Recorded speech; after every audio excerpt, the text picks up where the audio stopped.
Hello and welcome. I'm Emily Law with HFX. 大家好，我是 HFX 的 Emily Law。Thank you for joining us today for a news conference at HFX Taipei. 谢谢大家参与今天的 HFX Taipei 记者会。So we have about 20 to 25 minutes. 我们有大约20到25分钟的时间。Founder of UMC, Robert Chow, and HFX President Peter Van Praet will start with brief remarks, followed by a Q&A section. 联电集团创办人曹兴诚以及 HFX 主席范普拉先生会简短致辞，之后我们开放问答。And for members of the media who wish to ask a question, should have signed up at the media registration desk. Question will be taken on first come, first served base, with each media outlet limited to one question. 想要提问的媒体朋友，请事先到我们的柜台登记，名额有限，一家媒体仅限提出一个问题，请这个到时候名额是先到先缴。And we appreciate your cooperation in keeping the discussion focused and efficient. With that, let's begin. Peter, over to you. 好，为了让我们的新闻记者会进展可以非常的顺利，请大家可以确保您的提问是专注在今天的议题上。现在我们邀请 HFX 的主席范普拉先生。Let's welcome HFX President Peter Van Praet. 我们欢迎 FHX 的主席范普拉先生， And founder of UMC, Robert Chow. 以及也欢迎联电集团创办人曹兴诚先生。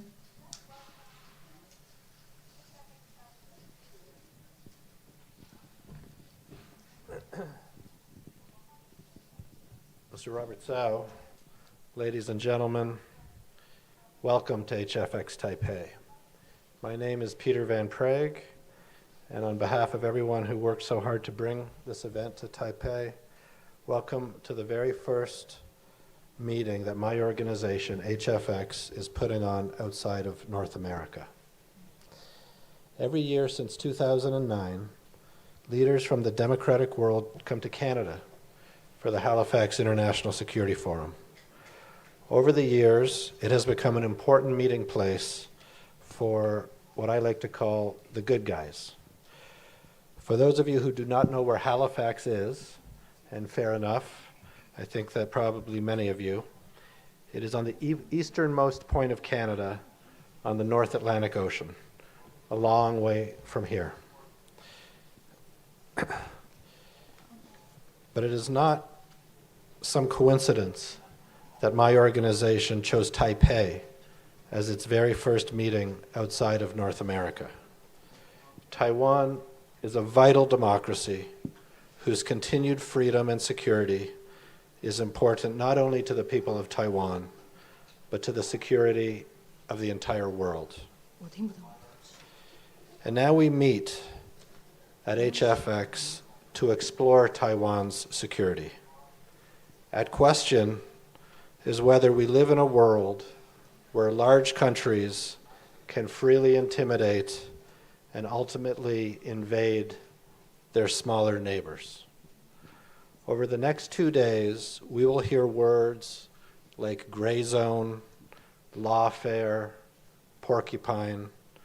We will explore what China might do, what the United States should do, and what the international community could do. But the key question, of course, is what is Taiwan going to do? Let me say that this event would not have been possible if not for Mr. Robert Tsao. His generous support brought HFX Taipei to life. Some of Taiwan's important friends and supporters are here in Taipei today because of him. We started having this discussion in the summer of last year. Through HFX Taipei, I wanted to bring democracies to Taipei to see and understand why Taiwan deserves the international community's friendship and support. Robert, I think, wanted something a little bit different. He wanted the people of Taiwan to see that Taiwan was not alone, and that it was part of a community of democratic partners willing to contribute to Taiwan's security. A wonderful match was born. We should be very proud of what we have accomplished together. HFX Taipei brings our mission here, building strategic cooperation among the world's democracies is what we do, and today Taiwan is at the center of it. So let me give the floor to Robert so that he can share with all of us what we hope to accomplish over the next 2 days. Thank you so much.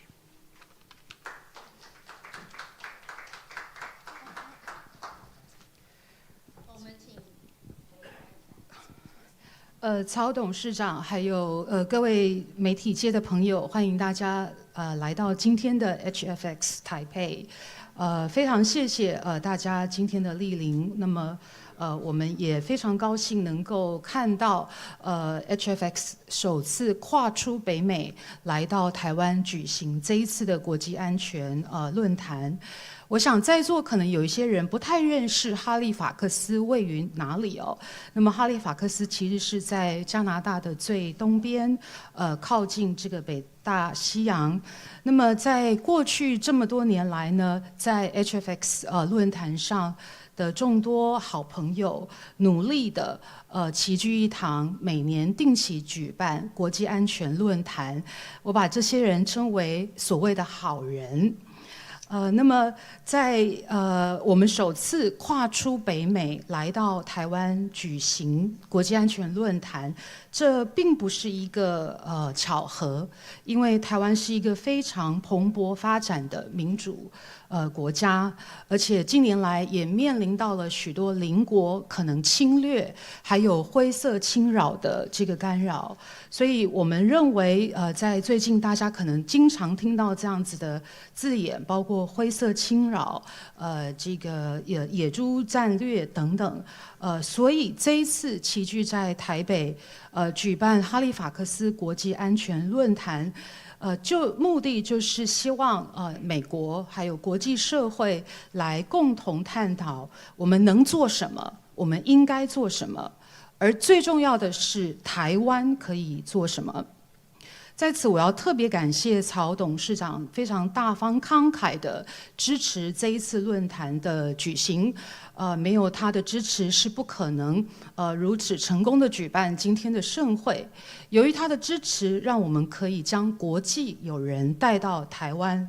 我们从去年开始，准备了这个筹办此次的这个会议。大家都认为，我们这一次能够在台湾举行这样子一个国际安全论坛，是一个非常好的配对。这代表了全球可以来到台湾，见证国际社会对台湾的支持，还有对台湾的友谊。不过，我想曹董事长可能想的不太一样，他也许会想借由这一次的论坛有一点不一样的呈现，可以让国际社会看到台湾在民主发展的道路上并不孤独，而且台湾可以对国际安全做出贡献。那么这一次在接下来为期2天的台北哈利法克斯国际安全论坛呢，将会是所有民主阵营的集合，并且就位于台湾这个中心点。那么接下来我要邀请曹董事长来跟我们分享接下来2天论坛会讨论的重要议题。Thank you, Peter. I will use Chinese to do my remarks for the benefit of the domestic audience. 各位媒体朋友，大家好。今天我非常荣幸参加HFX 台北论坛的开幕仪式。这个组织历史相当悠久，过去16年来努力促进民主国家之间的战略合作，这是他们首次在加拿大之外的国家举办会谈，格外有意义。我认识这个组织从去年开始，由台北市议员赵一翔牵线。赵一翔是大家知道口译哥是吧？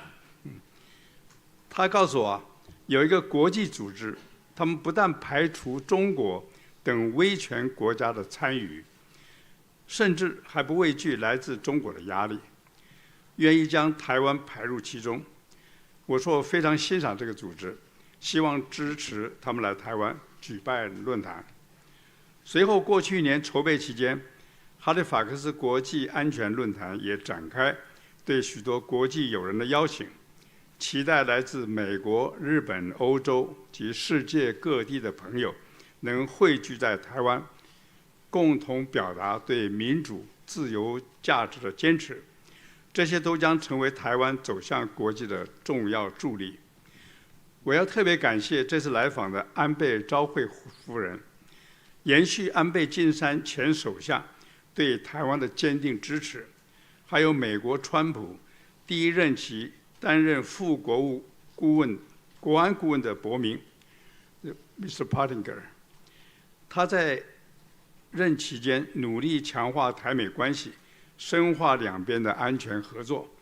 这次有高达100位国际友人的参与，都象征台湾走在民主道路上一点都不孤独。我支持哈利法克斯国际安全论坛还有一个重要目的，就是我希望借此转达，即便我们国内有政治分歧，有选举，有罢免，但国际社会看台湾是一体的，同一块土地，同一个颜色，任何政治攻防都不能也不应该牺牲台湾的安全，更不能打击我们的国际地位和国际形象。面临川普当选带来的地缘政治变化以及国际贸易变局，我们的目的应该是一致的，保卫中华民国台湾的国家安全，反对对岸的一切并吞统一的行为。我相信这是台湾社会最大公约数，也唯有此，台湾的未来才会有安全保障。我今天要特别感谢 Peter， 也要感谢赵一翔，还有所有的筹办团队，促成这个活动的举行。我要祝福接下来2天的会议圆满顺利。谢谢大家。Good afternoon, friends from the media. I'm privileged to attend HFX Taipei, the opening ceremony. This is a very long-standing organization. For the past 16 years, the forum has facilitated strategic cooperation among democratic nations. This is the very first time for the organization to put together an event outside of Canada, which I believe is quite significant. I become aware of this organization starting from last year through the connection of Taipei City Councilor Zhao Yixiang. He told me there is an international organization that is not afraid of pressure from China and also try to exclude authoritarian regimes such as China. And the organization is also very willing to include Taiwan in its engagement. I told him I appreciate this organization a lot, and I wish to show my support for the organization to come and host a forum in Taiwan. So over the last year, the Halifax International Security Forum has sent invitations to many friends internationally, hoping to attract friends from the United States, Japan, Europe, and from the world together in Taiwan to stand in solidarity for democracy, freedom, and shared values. These are important momentums to drive Taiwan globally. I would like to specifically extend my appreciation to Mrs. Akie Abe for continuing the late former Prime Minister of Japan, Shinzo Abe, for the solid support for Taiwan.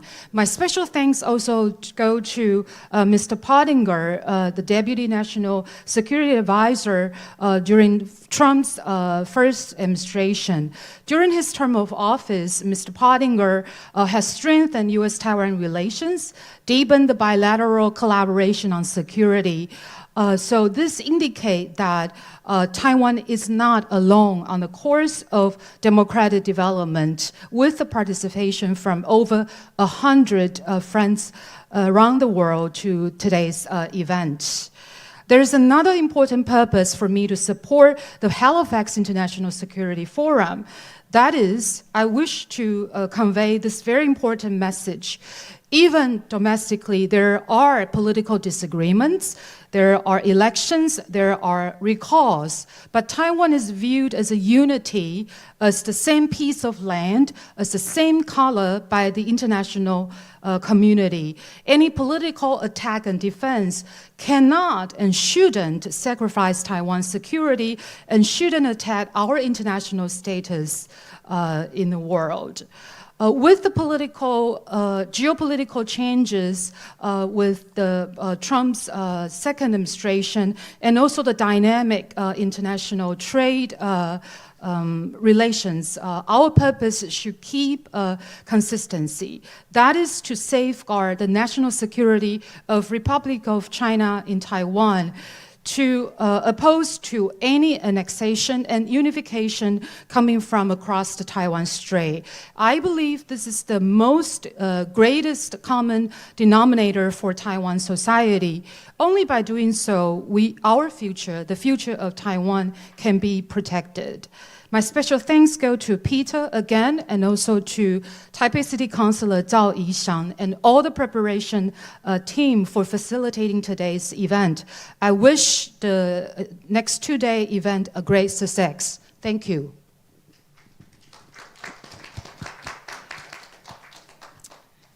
Thank you, Peter. Thank you, Robert.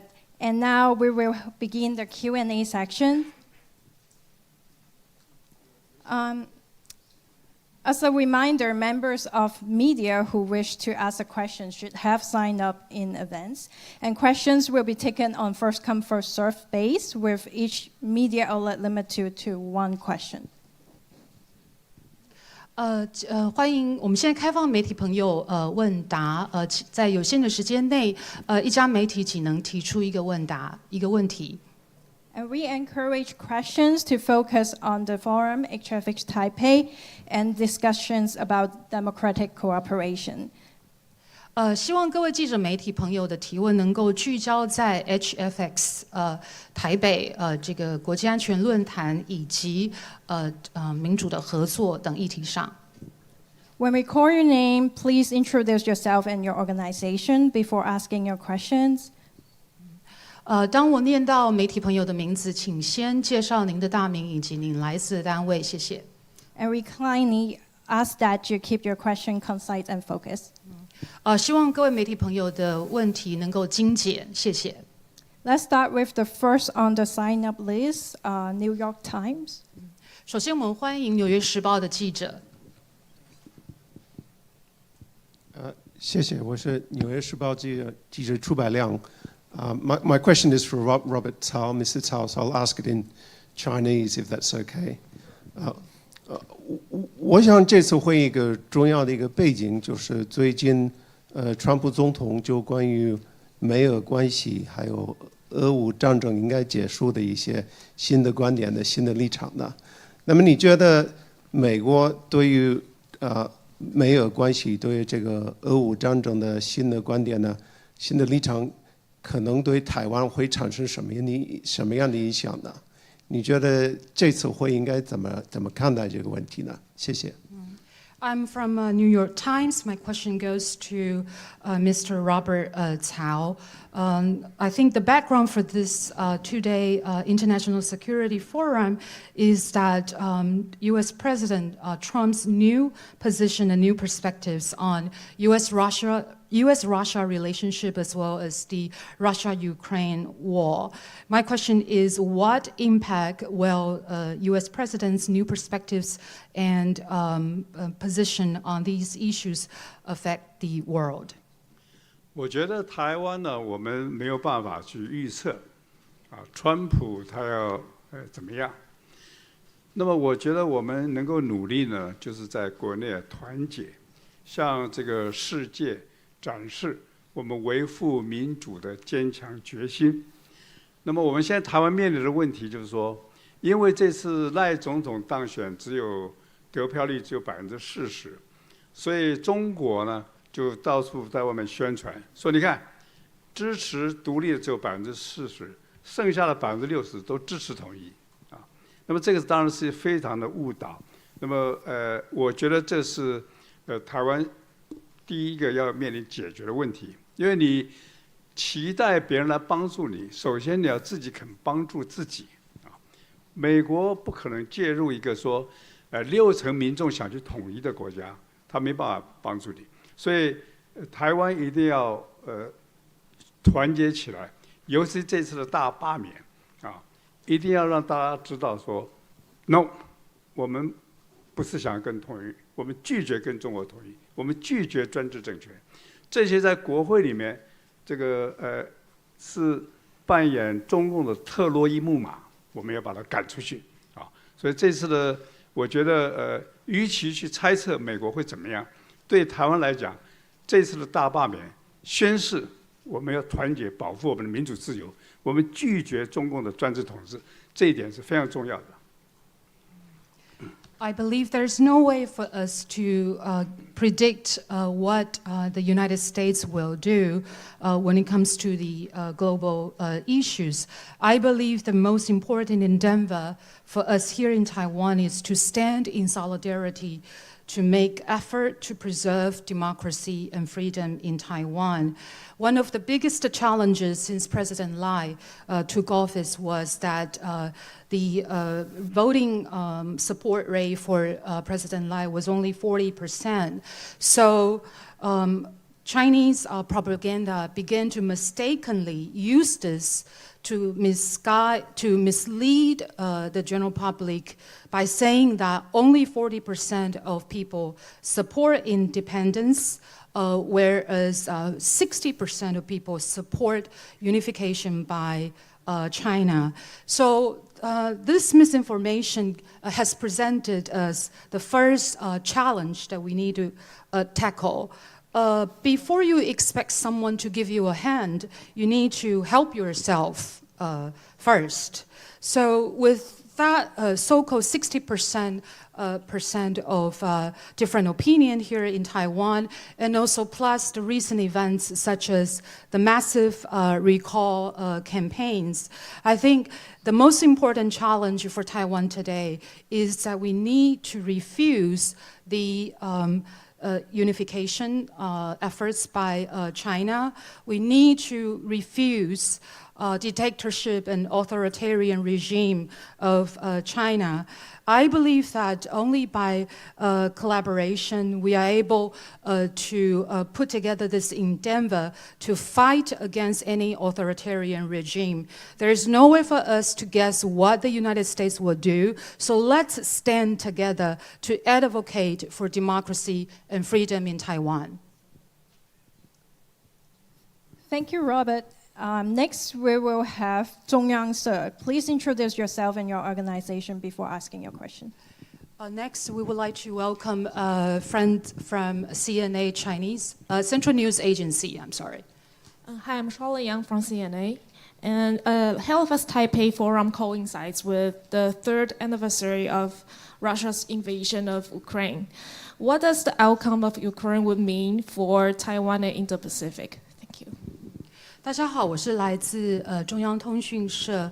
此次在台北举办的国际安全论坛，正好适逢俄乌战争的3周年。我想要请问的是，这次论坛的结果会对于台湾以及印太地区有什么样子的影响Thank you very much for the question. a number of Ukrainians have traveled to Taipei to be with us and are on the agenda, and you will hear from a number of Ukrainians about their perspectives over the next 2 days. 非常谢谢您的提问。我知道这个乌克兰有数位朋友远渡重洋来到台北参与这一次的国际安全论坛。我相信在接下来的2天，这些乌克兰的友人将会呈现他们的一些观点。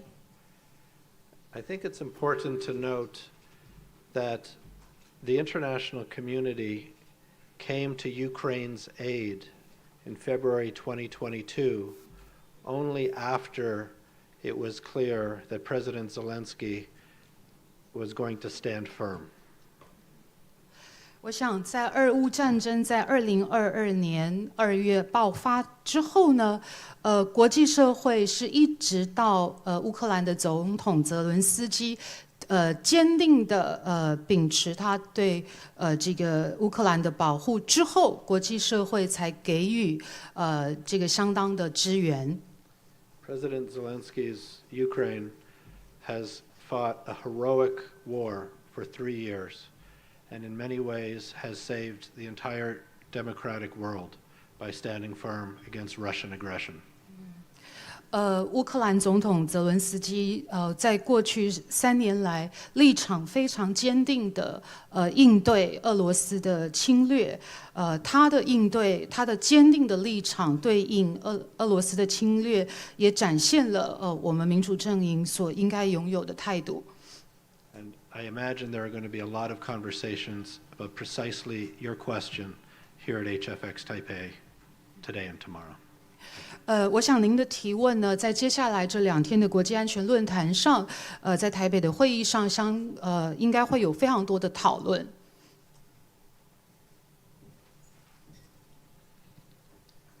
Thank you, Peter. Next, we will have Sunny. Next, we would like to invite representative from SETN.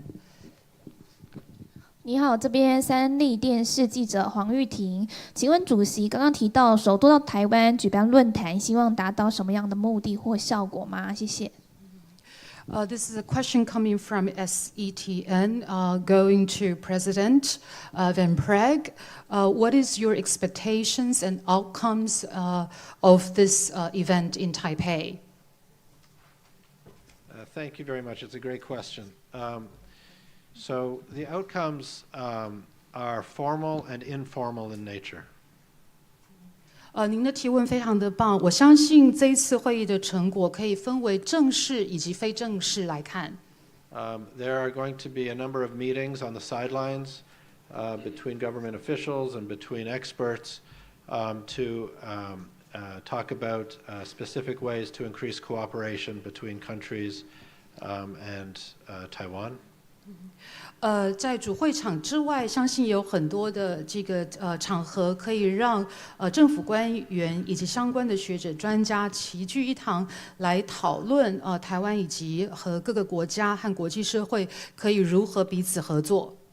It is a learning exercise to exchange ideas between people from Taiwan, people from Europe, people from North America, and in fact, there are people here from every continent to learn from each other and to explore different ways to secure societies, democratic societies.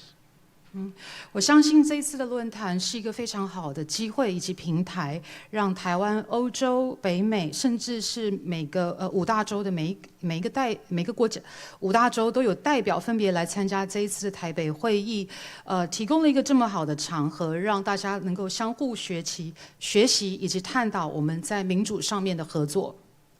And it is a sign of solidarity amongst the democratic world for Taiwan.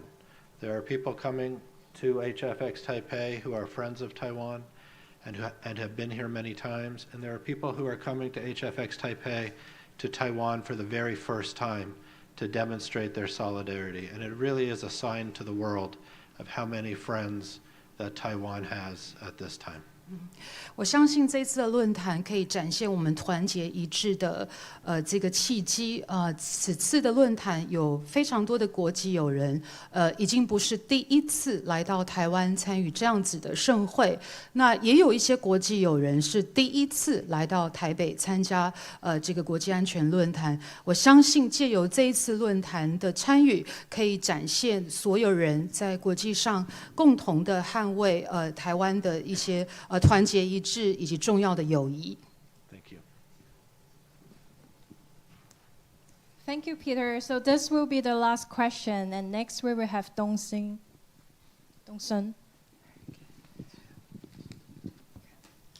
您好，我是东森新闻的记者张远春，想请问曹董事长有关国家安全的问题。就您近期被这个谢寒冰指控有一些绯闻的照片，那您会不会觉得说这是可能中国那边在操作？那您对这件事情的真假有没有想要澄清的？那另外像是担任这个文化总会的职位，也遭到在野党的一些攻击，那对于这两件事情，您有什么想说的吗？谢谢。My question goes to Mr. Robert Cao on national security. Recently, a veteran media figure, Xie Hanbing, has accused you of having some affair with mainland Chinese women and also has exposed some indecent photos. Do you think this is a way that the Chinese regime is trying to manipulate information? And also, following a similar event, a member of the Central Commission has been accused of doing some misbehavior as well. What is your take on these concerns? 我觉得这是反映出这个中国啊，还跟我们这个在台湾的中共的同路人啊，对于大罢免现在感到害怕啊、紧张，所以现在要用这个其实很不入流的，完全这个不成理由的理由啊，来这个抹黑，是吧？那我想我们也面对这种抹黑呢，我们持续啊，要呼吁我们支持大罢免的群众啊，不要被这些影响啊，而且更要坚定我们大罢免的决心，因为从这个谢寒冰这个事情看出来呢，他对基本的人权是不尊重的啊，对人的隐私是不尊重的啊，所以这种对人权不尊重、对隐私不尊重，就是在中国共产党统治下一个普遍的现象啊。所以我们今天为什么要罢免这些人呢？因为他们正在把台湾导向这样这个没有安全保障、没有道德水准啊、没有文明方向的这个境界去，所以我们要抵抗啊！我相信大家都希望活在一个尊重人权、尊重隐私、彼此互相尊重的社会啊！所以这个是我对这个抹黑的这些回应啊，谢谢。I think the recent incident has indicated that China, along with those who take side with China, are afraid of the recent massive recall campaign in Taiwan. They are afraid of the success of the massive recall campaign, so they have begun by taking all means to tarnish me personally, and also the reputation of a lot of key players. So here I would like to urge the public to continue to show your strong support for the massive recall. I think the media figure Xie Hanbing's accusation show that she had no respect for basic human rights. She has no respect for personal privacy, and this is actually coincides with the authoritarian rule under the CCP leadership. So I would like to call upon the general public to stand firm on the massive recall. I would like to urge everyone to show that we have bottom line, we have to respect the moral and ethics, and we have to protect the basic human rights and mutual respect in Taiwan society. All right. Thank you, Peter. Thank you, Robert. That concludes our Q&A sections. Thank you all for your questions and for joining us today. We will have a first sections of the forum begin shortly. So we appreciate your interest and coverage of HFX Taipei. See you. 以上这个新闻记者会就到此结束问答时间。接下来我们之后会即将展开论坛的第一个大会场次。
Ladies and gentlemen, please take your seats. The program will begin shortly.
Ladies and gentlemen, please take your seats. The program will begin shortly.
President Lai, Mr. Robert Tsao, ladies and gentlemen, colleagues and friends, welcome. My name is Peter Van Prague, and on behalf of everyone who worked so hard to bring you this event, welcome to the very first meeting that my organization, HFX, is putting on outside of North America. Welcome to HFX Taipei.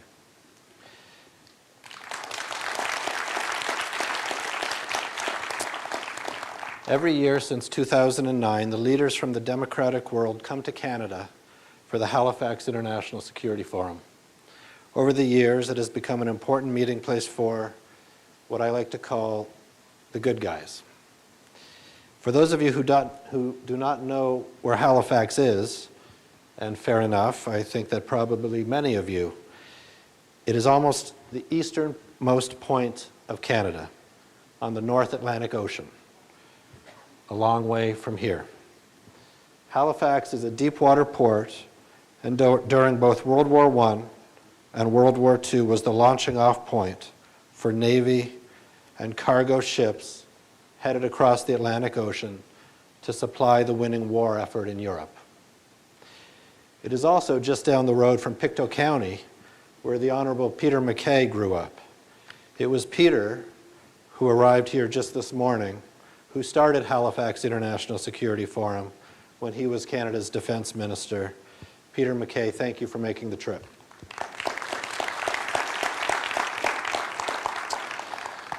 I want to take a second to recognize and thank the HFX Board of Directors who are here today. Dr. Janice Stein, our board chair from Toronto, Canada, Ambassador Mark Lippert, our vice chair from the United States, Dr. Luis Rubio from Mexico City, Mexico, Mr. J.J. Omajua from Nigeria, and Mr. Dean Felk from Silicon Valley, also in the United States. Thank you for your commitment and for making the trip. And thanks to all of you who have traveled from every continent to be with us in Taipei at this important meeting. Jack McCain, General Ayer, thank you. And thank you, Mr. Robert Tsao, for your generosity and for making this meeting possible. Thank you, everyone from Taiwan, for your warm hospitality. It is an honor to be with you today, and especially you, President Lai. Thank you for being here to speak with us today. It is not a coincidence that my organization chose Taipei as its first meeting outside of North America. Taiwan is a vital democracy whose continued freedom and security is important not only to the people of Taiwan, but to the security of the entire world. We meet here today in this beautiful capital city of Taiwan exactly 80 years since United States Marines landed at Iwo Jima. Nearly 7,000 Marines died on a speck of an island thousands of miles from home and not too far from here to build a future where countries could not invade their smaller neighbors. 3 years ago next week, Russia invaded its smaller neighbor. I was there. I landed in Kiev from Istanbul on February 23rd and went from the airport to President Zelensky's office for a meeting with his national security advisor. President Zelensky was in the next room delivering a speech that explained to his country and to the world that the invasion was coming. I asked Alexei Danilov, the national security advisor, the key question: what is Ukraine going to do? He told me plainly, Ukraine will fight. Later that same night, Russia, unprovoked, attacked and invaded its smaller neighbor with military force. I could hear the bombing from my hotel room. Russia did not believe that Ukraine would fight, but President Zelensky's Ukraine fought. Ladies and gentlemen, it was because Ukraine fought that the world came together to support its heroic efforts. And President Zelensky's Ukraine is still fighting. Russia has more than 1 million dead and wounded young men. 1 million in 3 years of fighting. To put that into some perspective, Russia had just 50,000 casualties after 10 years of fighting in Afghanistan. And then Russia withdrew completely. So let's make no mistake. Despite tiny advances in the East over the past few months, Russia is spent, exhausted. Russia won't recover from the human cost of this war for at least a generation. And Russia did not achieve its military objectives, namely to capture Ukraine's capital city, murder President Zelensky, and install a pro-Kremlin leader. Russia began the war in Ukraine, and Russia lost the war in Ukraine. I know it, you know it, the whole world knows it. And now we meet at HFX Taipei to explore Taiwan's security. At question is whether we live in a world where large countries can freely intimidate and ultimately invade their smaller neighbors. Over the next 2 days, we will hear words like gray zone, lawfare, porcupine. We will explore what China might do, what the United States should do, and what the international community could do. But the key question, of course, is what is Taiwan going to do? Halifax, Iwo Jima, Kiev, Taipei. They are all connected in our shared fight for freedom and democracy, because it is democracy, and only democracy, that leads to opportunity, lasting peace, and security. It is an honor to be here in Taiwan, this vibrant democracy. And more than that, it is an honor, ladies and gentlemen, to introduce President Lai. A former doctor by training, President Lai is no stranger to making tough decisions. Having served as legislator, mayor, premier, vice president, and now president, he knows politics pretty well. Taken together, President Lai has been a steady pair of hands navigating Taiwan through unprecedented challenge. And so far, he is succeeding. His polls have steadily risen since inauguration. The economy is poised to take off. And last week, he announced major defense reforms that will bring Taiwan closer to the US and other democracies. All of this will make Taiwan safer and more prosperous. It brings me great pleasure to welcome President Lai to HFX Taipei. Mr. President, the floor is yours.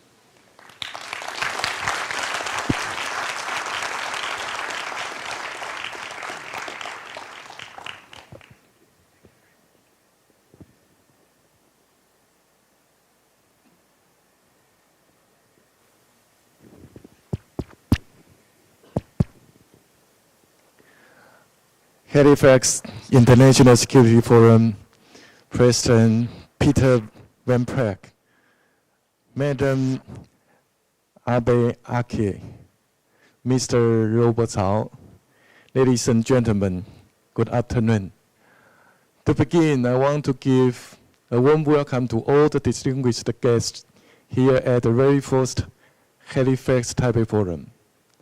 The HFX International Security Forum, held every year in Canada, has been an important gathering for freedom-loving nations worldwide. I would like to thank Halifax and President Van Praag for their strong support for Taiwan. Every year since 2018, Taiwan has been invited to participate in the forum. Last year, former President Tsai Ing-wen was invited to speak. And this year, Halifax has chosen Taiwan as the first location outside North America to hold a forum. As President Van Praag has said, while the security challenges ahead are too big for any single country to solve alone, there is no change that can't be met when the world's democracies work together. Today, we have world leaders and experts who traveled from afar to be here, showing that they value and support Taiwan. It demonstrates solidarity among democracies and the determination to take on challenges as one. I would like to express my gratitude and admiration to all of you for serving as defenders of freedom. At this very moment, Russia's invasion of Ukraine is still ongoing. Authoritarian regimes including China, Russia, North Korea, and Iran continue to consolidate. China is hurting economies around the world through its dumping practices. We face grave challenges to global economic order, democracy, freedom, peace, and stability. Taiwan holds a key position on the first island chain, directly facing an authoritarian threat. But we will not be intimidated. We will stand firm and safeguard our national sovereignty, maintain our free and democratic way of life, and uphold peace and stability across the Taiwan Strait. Taiwan cherishes peace, but we also have no delusions about peace. We will uphold the spirit of peace through strength, using concrete actions to build a stronger Taiwan and bolster the free and democratic community. I sincerely thank the international community for continuing to attach importance to the situation in the Taiwan Strait. Recently, U.S. President Donald Trump and Japan's Prime Minister Ishiba Shigeru issued a joint leader statement expressing their firm support for peace and stability across the Taiwan Strait and for Taiwan's participation in international affairs. As we face a complex global landscape, I call on the international community to take the following actions. First, as authoritarianism consolidates, democratic nations must also come closer in solidarity. Just a few days ago, the top diplomats of the US, Japan, and South Korea held talks underlining the importance of maintaining peace and stability across the Taiwan Strait. They also conveyed their stance against any effort to destabilize democratic institutions, economic independence, and global security. On these issues, Taiwan will also continue to contribute its utmost. I recently announced that we will prioritize special budget allocations to ensure that our defense budget exceeds 3% of GDP. Soon after I assumed office last year, I formed the Whole of Society Defense Resilience Committee at the Presidential Office. This committee aims to combine the strengths of government and civil society to enhance our resilience in national defense, economic livelihoods, disaster prevention, and democracy. We will also deepen our strategic partnerships in the democratic community to mutually increase defense resilience, demonstrate deterrence, and achieve our goal of peace throughout the world. Second, let's create long-range global supply chains for the democratic community to deter the expansion of authoritarianism. It must have strong technological capabilities. This can serve as the backbone of national defense, promote industrial development, and enhance economic resilience. So, in addressing China's race supply chain and the impact of its dumping, Taiwan is willing and able to work with global democracies to maintain the technological strength among our partners and build resilient long-range supply chains. As a major semiconductor manufacturing nation, Taiwan will introduce an initiative on semiconductor supply chain partnerships for global democracies. We will collaborate with our democratic partners to form a global alliance for the AI chip industry and establish democratic supply chains for industries connected to high-end chips. The achievements of today's semiconductor industry in Taiwan can be attributed to our collective efforts. Government, industry, academia, and research institutions have to overcome various challenges over the last 50 years for us to secure this position. We hope Taiwan can serve as a base for linking the capabilities of our democratic partners so that each can play a suitable role in the semiconductor industry chain and develop its own strength, deepening our mutually beneficial cooperation in technology. This benefits all of us. Moreover, it allows us to further enhance deterrence and maintain global security. Third, let's unite to usher in peace. China has not stopped intimidating Taiwan politically and militarily. Last year, China launched several large-scale military exercises in the Taiwan Strait. Its escalation of ground aggression now poses a grave threat to the peace and stability of the Indo-Pacific region. As a responsible member of the international community, Taiwan will maintain the status quo. We will not seek conflict.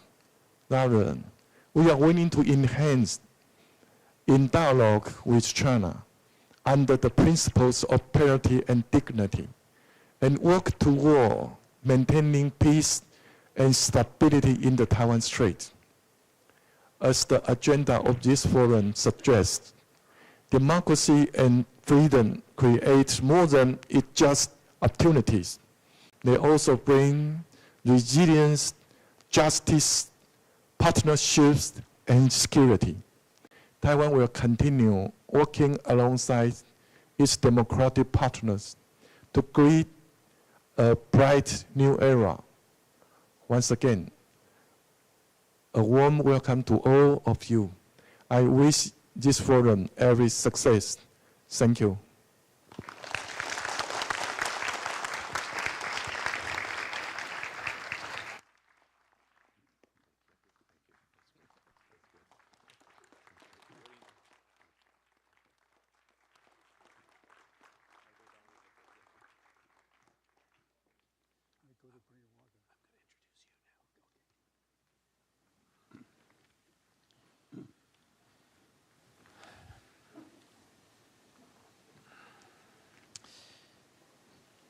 We're going to keep going.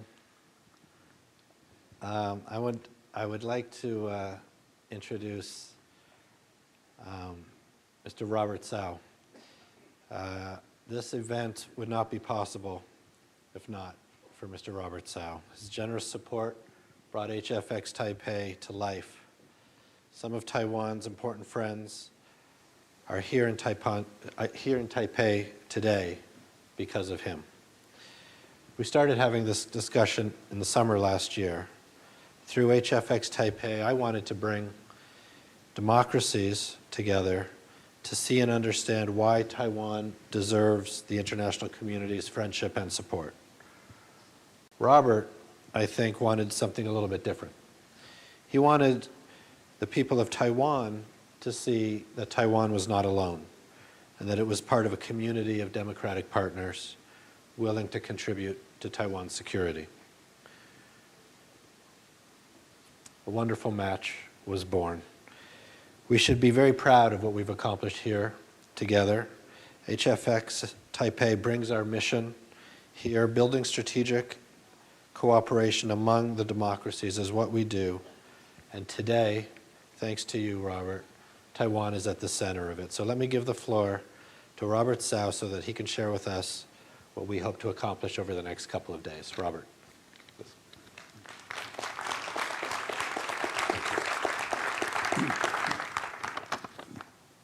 Thank you, Peter. Thank you, Halifax, for being here in Taipei.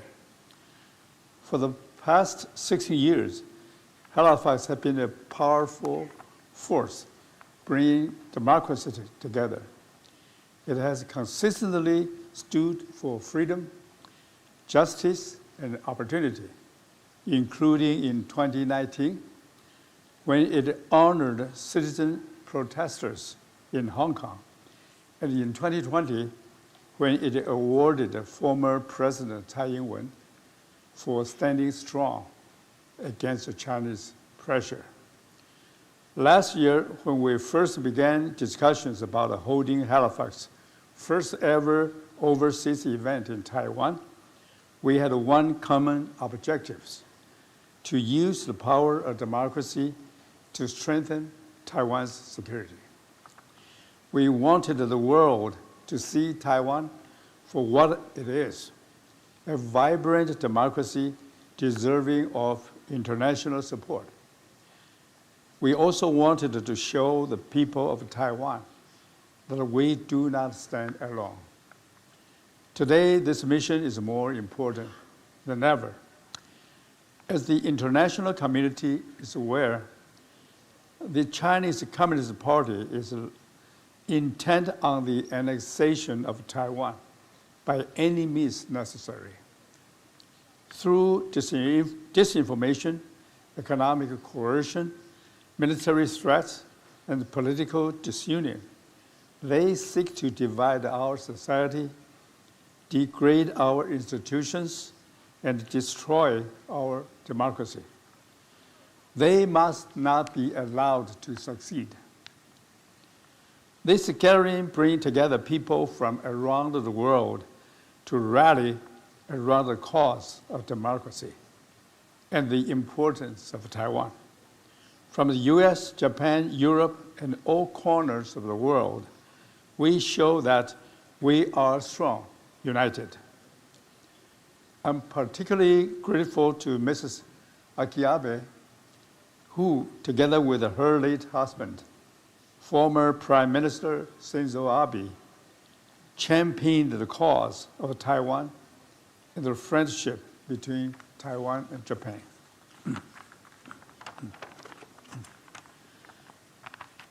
And just as importantly, to the people of Taiwan, this event shows that Taiwan has a chorus of friends around the world. Despite our political differences here, we must come together for a greater good, the protection of our democracy and the way of life. We must fight back against China's effort to disenfranchise the people of Taiwan. And under President Lai's leadership, I'm confident we can succeed. I'm honored to be part of Halifax and proud to accept Peter's invitation to support this meaningful endeavor. I wish this event every success in the 2 days ahead. Thank you.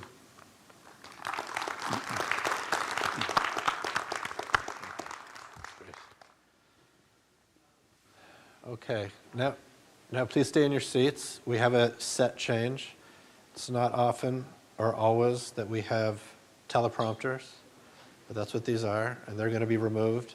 I'm going to introduce you to Nick Schifrin, who is going to moderate the next panel, and please stay in your seats and come and take this away.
In 40 years' time, do you think China will look more like Britain? Do you think, for example, there may be a democratically elected president?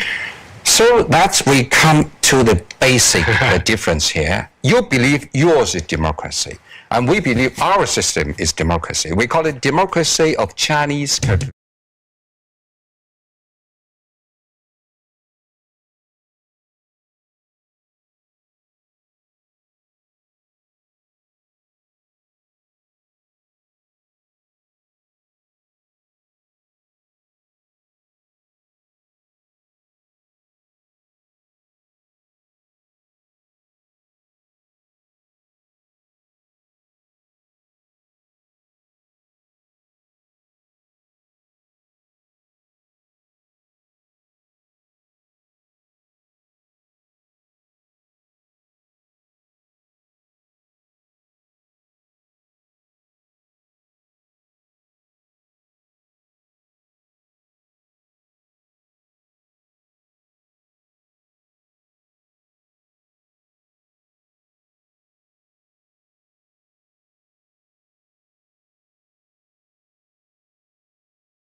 that's not my mic.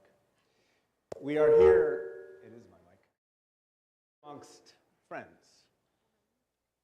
As Peter says, this forum is for friends. Let's see if the mic is out, but we are here amongst friends in this room as well. So many names and faces that we have gotten used to celebrating every November in Halifax. We are here to mark Taiwan, Taipei, a vibrant, vital city, and a territory that we have all come to know so well, and one that plays an outsized role on the world stage. But we are also here to talk about Ukraine. We are here to talk about democracy in Ukraine. We are here to talk about the fight between democracies and autocracies. And so while we are here in Taipei, we must remember what they are doing on the front lines as well. My name is Nick Schifrin. I'm the Foreign Affairs and Defense Correspondent for PBS NewsHour. Over the next hour and a half or so, we will have two fantastic discussions. One, the one that will start now, is democracy equals resilience. We will talk about Ukraine to begin with. We will talk about NATO and the West and where it goes from here. And then we'll welcome Joseph Wu to the stage, who will come back, I'm sure, before our panel starts. There's an old saying at PBS NewsHour, we don't throw curveballs, but we throw fastballs.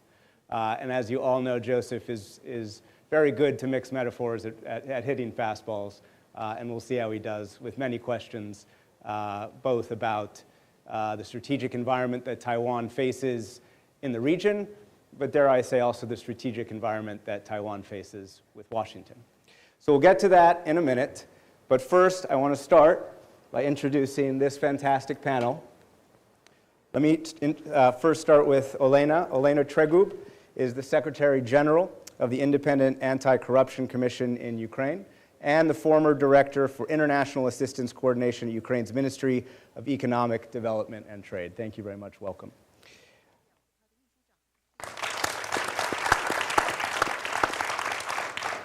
Liam Maxwell, at the end there, is the Director of Government Transformation for Amazon Web Services and is the former Chief Technology Officer and National Technology Advisor for the British government. Liam, welcome. Thanks very much for being here. And the person who needs no introduction to Halifax, but I'll introduce you anyway, Peter. Peter MacKay, former Canadian Minister of Justice and Attorney General, former Canadian Minister of National Defense, and former Minister of Foreign Affairs. So, Peter, thank you very much. Olena, I think it is, most people in this room believe it's fitting that I start with you. And so I want to give you the chance to respond to something that everybody here who I've talked to and everybody in Munich, where I just was for the security conference, is talking about, and that is President Trump. Quote, "A dictator without elections. Zelensky better move fast or he is not going to have a country left. You should have never started it. You could have made a deal. Zelensky talked the United States into war. If the President of the United States does not support Kyiv, what is the impact on Ukraine and what is the impact on what Ukraine is fighting?" First of all, thank you very much to Halifax Forum, to you, Peter, dear ladies, gentlemen, excellencies. I'm very honored to be here and speak about Ukraine. It's a very difficult day today after those words that you just quoted. But I'm happy that we are here among friends, among people who value freedom, because Ukrainians know that they want to live in a free country no matter what Donald Trump says. And Ukrainians know that Zelensky is not a dictator. Zelensky has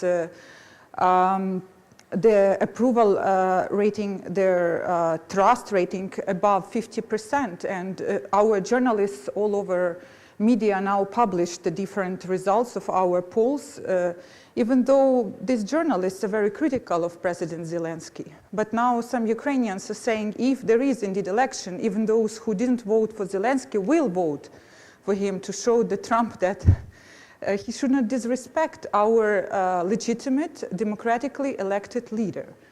And during war, we remain democracy. We remain resilient. America is our main ally, and at the beginning of the invasion, 90% of our security assistance was coming from the United States. Right now, this percentage decreased. Right now, around 60% is from US and 40% from European allies. So for us, the question is, can Europe step in and replace American assistance? Because when it comes to Ukraine, there is no question. We will continue defending our country. It doesn't matter if our biggest allies support us or not. This is our country. Ukrainian society remains united.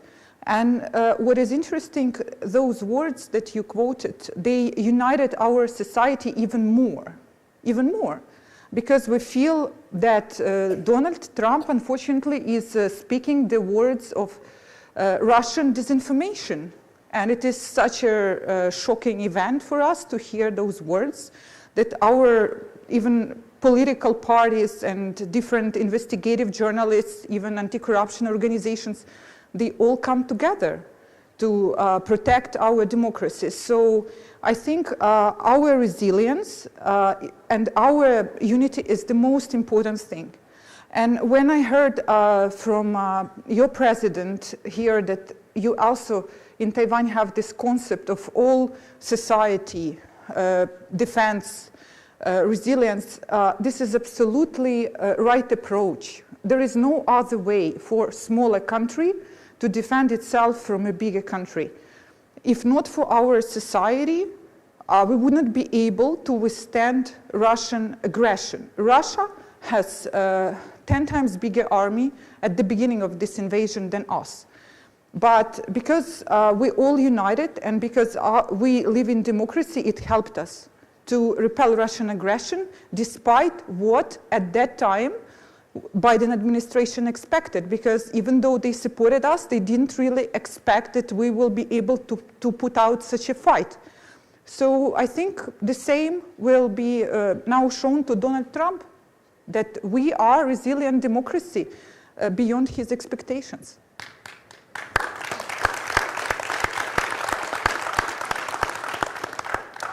Liam Maxwell, you and your team were vital for Ukraine in the early days. You helped Ukraine migrate critical digital infrastructure into the cloud, and you also helped Ukraine's largest bank do something similar. Why is saving Ukraine's democracy important? Very great, Matt. Sorry, my hopefully check. That's 2, on 3, now. check. Yep, check. Great, thanks. Yeah, we were very lucky to work with a brilliant team of Ukrainians right at the very beginning of the full-scale invasion to help migrate essentially the core registers and the core data of the state into the cloud. And that was primarily an exercise in trying to maintain continuity of government and continuity of the technology that runs government, so that a very strongly technical public service organization could continue to operate. And I think we've said many times that one of the great things about the lesson we learned with Ukraine was actually we learned this with lots of other countries as well. And shortly afterwards, we signed an agreement with Moldova. We've been working with other countries in the same region. We've done a similar thing with Armenia. You may notice a pattern. So we've been having a really interesting engagement with countries where they are looking for resilience. And I think this is the point that you were making as well, is that in the resilience and the continuity, That is one of the things which states need to have in order to continue to invest, to grow, to develop jobs, to develop skills, whether or not they're in a state of war or not. But it's one of the things we are now finding governments coming to us and saying, the lessons that you've learned from that actually apply to us now, not just to a country that's in a state of conflict. And that's really, really important because in states of natural disaster, in states of cyber attack, all of those same things, there are similar issues which happen. And that's one of the areas where we've really found a fundamental approach which we learned with the Ukrainians. And I think I need to put on the record here really quite early that one of the reasons why it worked, and this is one of the things which has a parallel with Taiwan, is that there's a tremendously capable, highly educated workforce, population in Ukraine, the same in Taiwan, which means that the ability to adapt and to become resilient is something they found easier than other governments may have done. And I think it's that investment in skills and investment in capability, which for years Ukraine did and pursued, is something which is, as we look as the long-term lessons from this, that's one of the things I would really point out. Peter MacKay, you are a longtime supporter of Ukraine, you're a longtime supporter of Taiwan, and we'll let you get to Taiwan in a second, but I want to ask you about Ukraine first. What is the impact if President Trump fundamentally turns toward Moscow and away from Kyiv? It's devastating were that to happen. In spite of the words that the president has spoken, I don't get the overwhelming feeling that that is the broad-held sentiment of people in the United States of America, North America, or among the Western allies. And we've heard other alarming statements that have been made in the past number of weeks, including directed towards Canada. And so one hopes that there is a prevailing belief that we have to continue to support Ukraine in meaningful ways, not just words, and that Putin cannot win. We simply cannot allow a bulwark of democracy in the region, as with Taiwan, to fall under the heavy boot of a larger, more militaristic, authoritarian country. And so the rallying around of allies and other democracies to provide reassurance, in addition to arms and other necessary defense systems, is key. And so, you know, I commend Peter and others and Evelyn for having these important conversations, which are sometimes necessary to unpack and interpret events that are happening in such an accelerated way. You just came from Munich, and I've been to Munich and other conferences, and Jack McCain is here, and I can think of no more ferocious defender of democracy than the late Senator John McCain. And we have other representatives of other countries here who stand up for democracies in ways that may not be truly appreciated in the moment. But in this moment, at this time, these discussions are absolutely essential to promote democratic values, freedom, justice, the rule of law.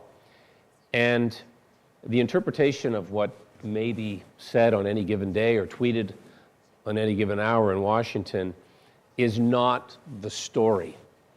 The full story, in the fullness of time, will see, in my opinion, victory in Ukraine, which is the return to their sovereignty, their self-determination, and the vibrancy that exists in the people, in the hearts and minds of Ukrainians. History might bend toward justice, or the arc of history might bend toward justice, but the quote is that it might take a long time. I'm not sure the exact right words. But what if, as you're saying, the debates happen and yet they fall on deaf ears in the Trump? Well, again, not to ever downplay or diminish the importance of the United States in the global preservation of democracy and the impact everywhere.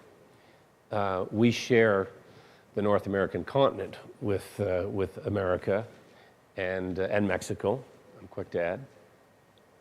And so the essence of democracy is change. Governments, administrations come and go. So that arc of time is, as the Germans say, an Augenblick. It doesn't last. And so history is important and informative here. Canada was, in fact, accelerated towards democracy because of the threat of invasion from the United States after their Civil War. That seems like a very long time ago, but in European history, that was not that long ago. And so I think there are important lessons, not to repeat, but important lessons to sometimes lean upon, that democracies have to be defended. And in this moment in time, with uncertainty and great trepidation about what may come next, I still feel very confident that the United States will do the right thing, which is to strenuously defend the greatest democracy in the world, which they are, but the preservation of others in the furtherance of these great partnerships that we've established around the globe. Elena Trego, I need to ask one more question about the Trump approach to Ukraine, and then we will expand out on this panel. But a leaked version of a U.S. proposal to Ukraine that covers the economic value of not only Ukraine's minerals, but its oil and gas resources and ports and undefined future infrastructure. That deal calls for the U.S. to take 50% of recurring revenues from extraction, 50% of any future licenses issued to the third parties, and there would be a lien on those revenues for the U.S. Just a few hours ago, President Trump was speaking to the pool on Air Force One, and he said that Ukraine had, quote, agreed to that deal more or less, and that when Treasury Secretary Bessent arrived in Kyiv, he was treated rather rudely, because essentially they told him no. What does the text of that agreement say about the U.S. approach to Ukraine going forward?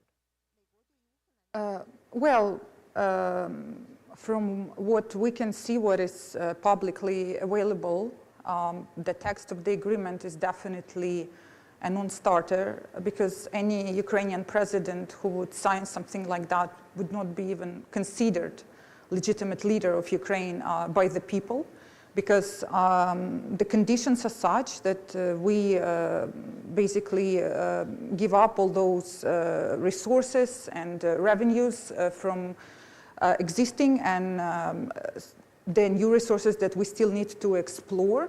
And in exchange, basically, we don't get anything. We just, it's a retrospective payment for the previous security assistance, which Donald Trump in his statements exaggerates like 3 or 4 times. And this is not a fair deal. Ukraine actually wants to have agreement with the United States where we will have a mutually beneficial setup where we would indeed provide licenses to explore our critical minerals, rare earth minerals, but we want to see it as a way of security guarantee for Ukraine, that US would invest in those developments. US would also invest in producing products on Ukrainian territory, so that we also have some value added. And US, of course, will also benefit from that. But it's absolutely not the deal that we were offered.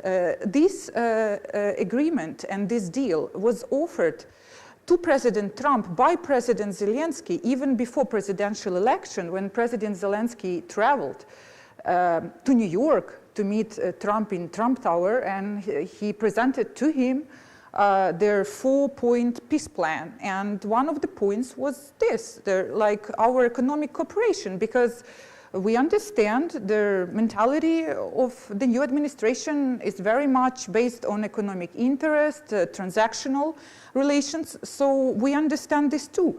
However, it seems that Donald Trump misunderstood us, and we hope that this misunderstanding will be cleared and we will come to a good deal. Liam Maxwell, I see you writing some notes before, so I will give you the opportunity if you wanted to jump in on Ukraine, but I also wanted to give you the opportunity to expand on what you began to talk about before, which is zoom out for us. Democracy equals resilience. You have been around the world seeing this. How does democracy equal resilience? In many circumstances, and to give you an example, just within governments and public services, the ability to have transparent accountability for expenditure and transparent procurement within government is one of those components of the delivery of democratic accountability to citizens. Because citizens pay taxes and they want to get the services back from their taxes for which they paid, and they want those services to be as good as any other service that they can get from a bank, from a financial institution, from similar. And the resilience that they need in that place is they need to trust government. And that's one of the things that we learned when we were building the British system, but also Australia, New Zealand, Canada, all of those digital services, that if you don't trust the government, you're not going to take part in those services. It actually makes government very much more expensive to run. So that ability to know that money is being spent appropriately, that services are being delivered appropriately, is right at the heart of what a proper, effective government can deliver. And the ability to show that transparency is particularly important. Last year, we commissioned a report from the Open Data Institute, which is the fundamental part of the transparency movement, to identify where those changes happened. And it's interesting because Elena won't know that this is the result from it, I would imagine. But it actually pulled out one of the top countries for that was Ukraine. The ability for Ukraine to have effective, open, transparent government, the use of its Prozoro engagement was a fundamental part of identifying how to do government better and how to do it effectively. And I go back to this idea about the fact, and I suppose coming back to the theme of the wider theme that we see around the world, is it's those governments that can take and leverage the asymmetry that technology can help you provide to deliver brilliant services and brilliant government is one of the areas where we see worldwide governments grasping that nettle and doing it. And Ukraine is one of those governments that we see. We also see changes like that in Brazil. We see changes like that across Europe at the moment as well, and places like Sweden really grasping that approach. So I think it's the thing that we see, and the thing that where we see democracy and its accountability in the fact that governments are transparent and open is one of those areas where we see fundamental growth and the change and economic growth within the government sector.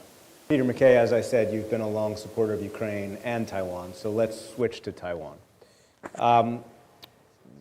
What is the impact of what we've been talking about in terms of President Trump's pressure on NATO, Europe, and Ukraine on Taiwan and how it should think about U.S. support in the future? Before I come to that, I just want to quickly pick up on Liam's last point about how technology, which is so vibrant here, but also in Ukraine, and how that embrace of accountable government and the ability of the citizens to interact with their government, I believe is becoming more and more important to the preservation and the promotion of democracy, because it underscores people's belief in their government or not. And it's the or not that is important here, because democracy is the ability for the people to change their government without the sound of a gun. And it's fragile, and it's not certain always. And democracies are frail, and of course, as Churchill famously said, the worst except compared to all the others. But But democracy has to be fought for at times too. And here in Taiwan, I think we're seeing some of the similar anxieties, and we're living in this age of anxiety, but the anxiety over what may come as a result of changes happening far from their shores, but that assurance of protecting democracy seems to be receding. And yet, as in other countries, diversifying and strengthening and shoring up your connective tissues with other democracies, which is certainly what Halifax and other forums promote, is the buttress to anybody pulling back. Anyone, even the biggest and greatest, because the connective tissue that I speak of, I think, is still going to be the protective armor for democracies in times like this. I think that reassurance and confidence and sharing of experience can be reassuring against some of this incredible anxiety that people are feeling, citizens are feeling, governments are feeling. So, to your question, Taiwan needs to look to other countries as well and needs to strengthen trade, exchange, military. I mean, I note that, again, a little self-promotion here for Canada, we have the HMCS Ottawa traversing the Taiwan Straits. That small but important symbol of protection of this democracy has to continue, but has to expand and has to become more obvious, more prevalent. And at the same time, I do strongly believe that the spontaneous utterances that we're hearing do not really denote the massive shift in policy that is going to undermine democracies around the world. I don't want to believe that. And I do believe that the institutions of both the United States and other countries will prevent the complete collapse or even massive erosion of democracy. Those institutions will hold strong. But you're saying Taiwan needs to diversify because why? The U.S. is no longer, as Hegseth put it, the guarantor of security. Not the guarantor perhaps that it was 2 weeks ago, but a guarantor nonetheless, because we're not into a shooting war, we're not into invasion. And look, just to put it in a recent perspective, when Russia first invaded Ukraine, it was 2014, it was Crimea, was the first, but it had been going on for years before that. In the same insidious way, I say in this forum, that we are seeing the type of cyber attacks that all countries are under, including our own. Foreign interference is a very real issue. So it isn't just the crossing of international borders, it's the use of technology, quite frankly, that is a very real threat to all democracies.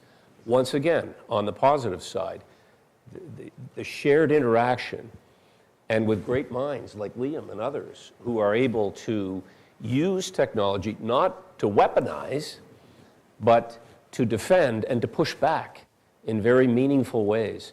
We have the most sophisticated, informed generation in world history, and they have the information in the palm of their hands. That is going to continue, and countries like Taiwan have harnessed this, in my estimation, like no other. They also have TikTok in the palm of their hands, though, too. So. They do, which is going to be limited, I suspect. Elena Tregub, you started talking about this before, but lessons for Taiwan to take from Ukraine. You work on anti-corruption, you work in civil society. What civil society lessons does Taiwan need to take now to become more resilient whenever the crisis hits? Yes, thank you for this question, because we believe in Ukraine that the reforms that Ukraine underwent after Revolution of Dignity after 2014, they actually helped us to withstand Russian aggression.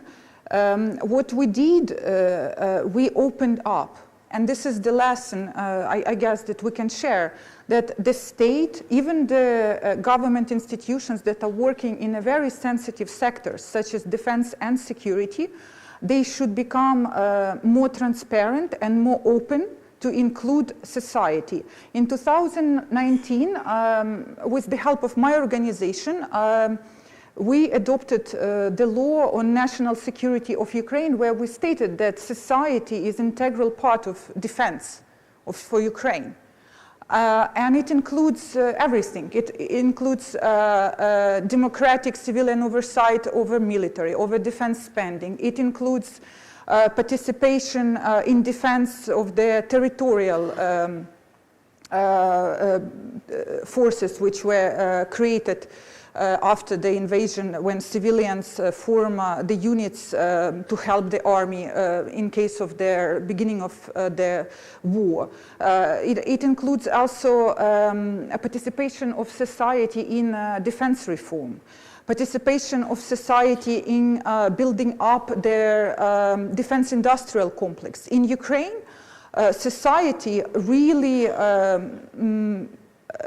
entered this sector and helped to protect our country, helped to fill the gaps that our government had. We are a young country, young democracy. Our state, even though it is functional and resilient, it still lacks a lot of capacity. It still is sometimes not very institutional when it comes to big security functions. And you know, we have huge funds in Ukraine who started collecting money from society to buy drones.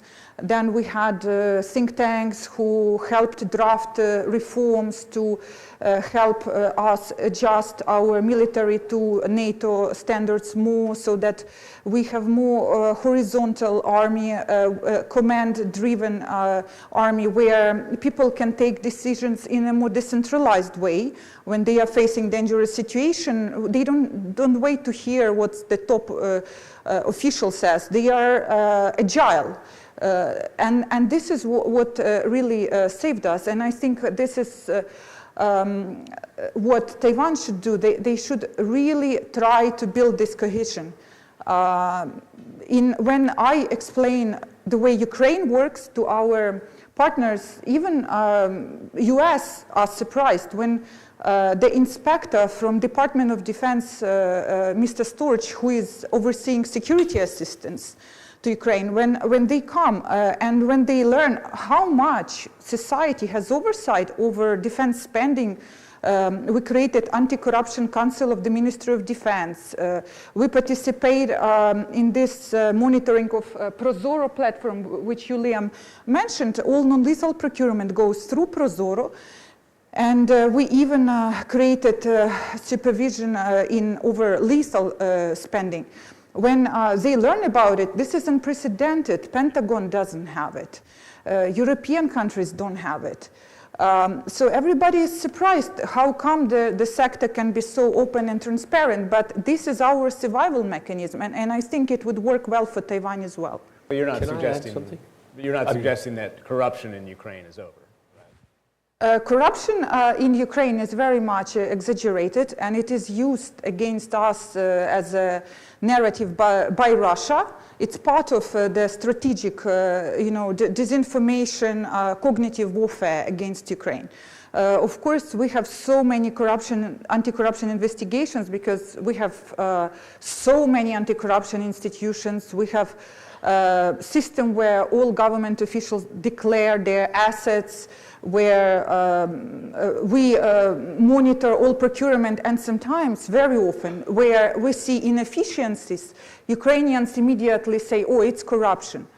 But in reality, the fact that we have so many of these cases and we deal with them, we should turn it into our achievement, actually. Meaning there is corruption, but you're fighting it, and that is the proof that we Absolutely. are a resilient democracy. Peter, sorry. Well, no, Western countries, I think, and Canada among them, were very involved pre-Russia's invasion to help Ukraine build that capacity of anti-corruption.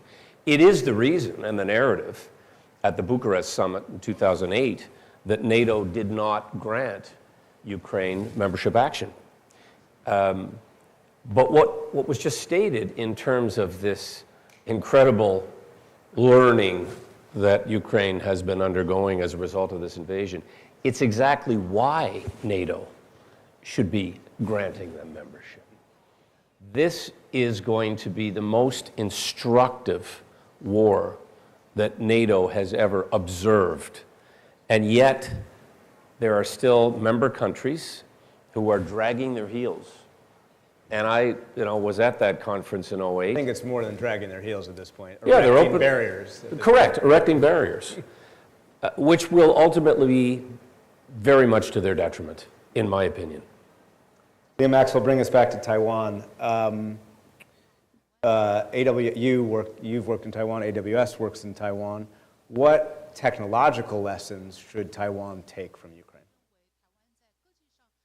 So I think one of the things that we found talking about the way that the resilience of Taiwan was, of Ukraine was so demonstrated to us was a point that Elena raised earlier, which is it's the whole of society resilience, which is really important, because in an era of hybrid warfare, you're not going to get just kinetic effects. There's a lot of attacks on Ukraine and Ukrainian society. And so that approach to, I mean, we've talked about it sometimes and say it's wealth and health. It's trying to make sure that the country is in a position to be as prosperous as possible and as resilient, and resilience helps that be a part. So technological resilience of the technology platforms that you use to ensure that your society operates and the continuity of that is fundamental to it. But could I just come to another point, which I think is one of the learnings from Ukraine, which we saw. It reflects something that we tried to do in Amazon. Amazon is very famous for its leadership principles, but also one of the key things and reasons why we as a company can go fast is because we deploy an idea around one-way and two-way doors in decisions. That you try to deploy as far to the edge in the entire organization, this idea that people can take decisions. And if they can take decisions, take them quickly. And if it's a two-way door decision, if you think you've got 70% of the way there, take that decision. It's really interesting that it's a very similar approach to what you've been doing within the military. Yes. And so as coming back to your question, what would I, if I was a country and organization thinking about working in the most resilient way, I would start thinking about those one-way, two-way doors and devolve decision-making down as far as you can so that people can take decisions quickly, effectively. And a two-way door decision is a decision you can come back to. And that's one of the things that civil services, I know very well. I lived in the world of Yes Minister and Whitehall. It can sometimes we come from the world of beef, so. It can be sometimes be very difficult to take those decisions because you don't get a grasp of the risks. Take two-way door decisions quickly, and that would be my one takeaway. Do you know if Taiwan is doing that already? I don't at this point. I don't. We're in our government business. We're quite new to Taiwan. We've been here since 2011. We've switched. We've launched and announced a major investment in Taiwan this year, which is a multi-year investment of infrastructure. So we are learning at this point. Peter McKay, there's been a lot of discussion in Washington when it comes to Taiwan about Taiwan spending more money, taking more responsibility for its own defense, and prioritizing an asymmetric defense. Today, do you think Taiwan has done enough toward those goals? Those are familiar demands to a Canadian. And so are they doing enough? I think they're doing all they can. Why wouldn't they? You know, democracy is resilient when there's opportunity. And I think, you know, again, looking past the negativity that we feel, there is opportunity here. opportunities, as I said, to reach out, to diversify, to cozy up to other democracies, but in terms of business opportunity as well. Those partnerships, trade agreements, you know, we hear the downside of tariff, but there's an upside to trade.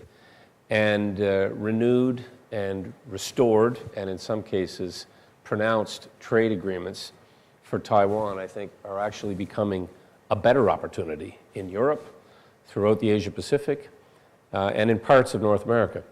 So I know exactly what it feels to hear that your country is not doing enough. We live in sort of a splendid isolation, I think, in North America sometimes. But we have vulnerabilities in our country as well. North America in the Arctic region is now becoming a very real vulnerability. And for that reason, and again, we have aggressive neighbors who, if we're not in Ukraine, would very likely be just across the water in the Arctic, menacing Canada and North America. We also see China expressing a very real interest in calling themselves a near Arctic neighbor, wanting to traverse the Northwest Passage, part of which is internal Canadian water. And so are we doing enough? I would say, again, for emphasis, we're doing all that we can. We want to do more. Democracy is also predicated on a performing economy and your ability to generate wealth, to be competitive, to send products. In the case of Taiwan and Ukraine, it's very often technology. There's another parallel because Ukraine was a very, very forward-leaning part of the world when it came to aerospace and defense. We used Ukrainian helicopters in Afghanistan. And Canada, on the other hand, has God-given wealth of resource, oil and gas in particular, but foodstuffs, grains, things that we can send into the world where they're needed most. And so that allows you to generate more, to put into your aspirational goal of 2 or 3 or 5% of your GDP spending on defense. And so I think you're going to see greater emphasis and recognition of the geopolitical shifting sands that will force countries to do more. But that also means more trade, more opportunity, and more wise investment for their own sovereignty protection and projection of sovereignty and democracy for other countries. So is Taiwan doing enough? Taiwan, I think, can and will do more, as will Canada.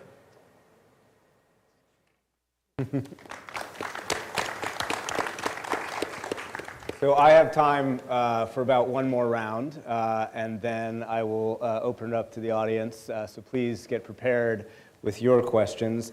Elena Tregu, we've been talking about Taiwan. You described your lessons for Taiwan in terms of civil society. And I wonder also if there are other lessons that you believe Taiwan should take in terms of the sense of unity that Ukraine has felt. You know, I've been going to Ukraine for more than a decade, since the Maidan, since 2014. It's not a cliche to say that when I was in Kharkiv in 2014, there were mixed responses to the Russian invasion of Crimea and then annexation. Today we have, there is no mixed response, I would argue, in Ukraine. And I wonder if there's a lesson for Taiwan in that, which, as we'll get to in our next session, does have political divisions today. Yeah, of course. Thank you for asking that, because that's the other important point I wanted to mention. In Ukraine, we did not fully understand how much information can be weaponized. And for many years in Ukraine, we allowed Russian narrative to dominate. We allowed Russian TV channels, media, pro-Russian politicians to broadcast their views. And our people, especially in the East, they were influenced very much by these fake narratives. And this is why the unity was not quite there. Once the missiles started hitting buildings and killing babies, then the unity emerged immediately. And we made a mistake that we did not prohibit all this malign Russian information influences after 2014. We should have done it earlier. Instead, we did it only in 2022, after, as I said, the missiles started coming. And the same thing about how Russian Orthodox Church was influencing people. Also, it's essentially the department of an FSB. They are weaponizing church, Russians weaponizing media, weaponizing church. They are exploiting our openness, our democracy, our pluralism in Ukraine, using it against us. And we did not expect that it will be weaponized to the extent that they will, you know, start the kinetic war, but it happened. So Taiwan should be very careful with this, because I am sure that China is spreading the same narrative about Taiwan as Russia spread about Ukraine, that it's a messy, corrupt democracy. But China is not corrupt, Russia is not corrupt, North Korea is not corrupt, Iran is not corrupt, right? Because these authoritarians, they say that these democracies, they are completely incapable, they are factless, they are weak, they are corrupt, but we autocracies, we the ones who give you good life. And this is the narrative that Russia was spreading through those TV channels and influencing those people you talked to. Because they were saying, look, Ukraine, you changed so many MPs, many presidents, but what is your result? If you join Russia, your salary will grow, you will have order, you will have no corruption. Of course, this is fake. Putin is probably the richest man in the world. How did he become such a rich man without corruption? But nobody talks about it because people who talked about it are dead in Russia. And this is the lesson, I think, very important, that information matters. It's a cognitive warfare. And you should be preparing your society to resist this warfare. Liam Maxwell, let me ask you a pointed question. From where you sit, what would be the impact if Beijing invades, blockades Taiwan? I think the effect on supply chains would be extremely severe at that point. And it's something that we hope would very much not happen, I think.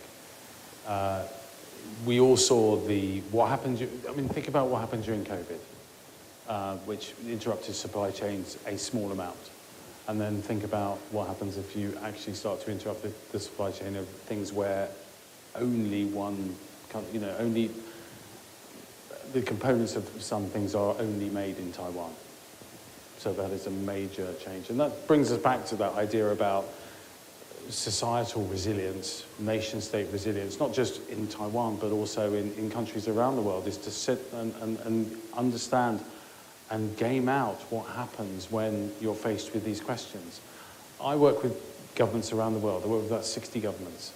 And we have engagements with them where the questions that are coming back from those customers to us now are help us understand what happens if something goes wrong. Help us game out what happens if there is an incident, if there is a natural disaster, if there is a cyber attack. Because going back to my previous point, the trust of the citizens in the society is that you're a government, that your systems work, that they'll be there. If I need to get my benefits paid, they will be paid on Friday. If I need to have a health appointment, it's going to be there.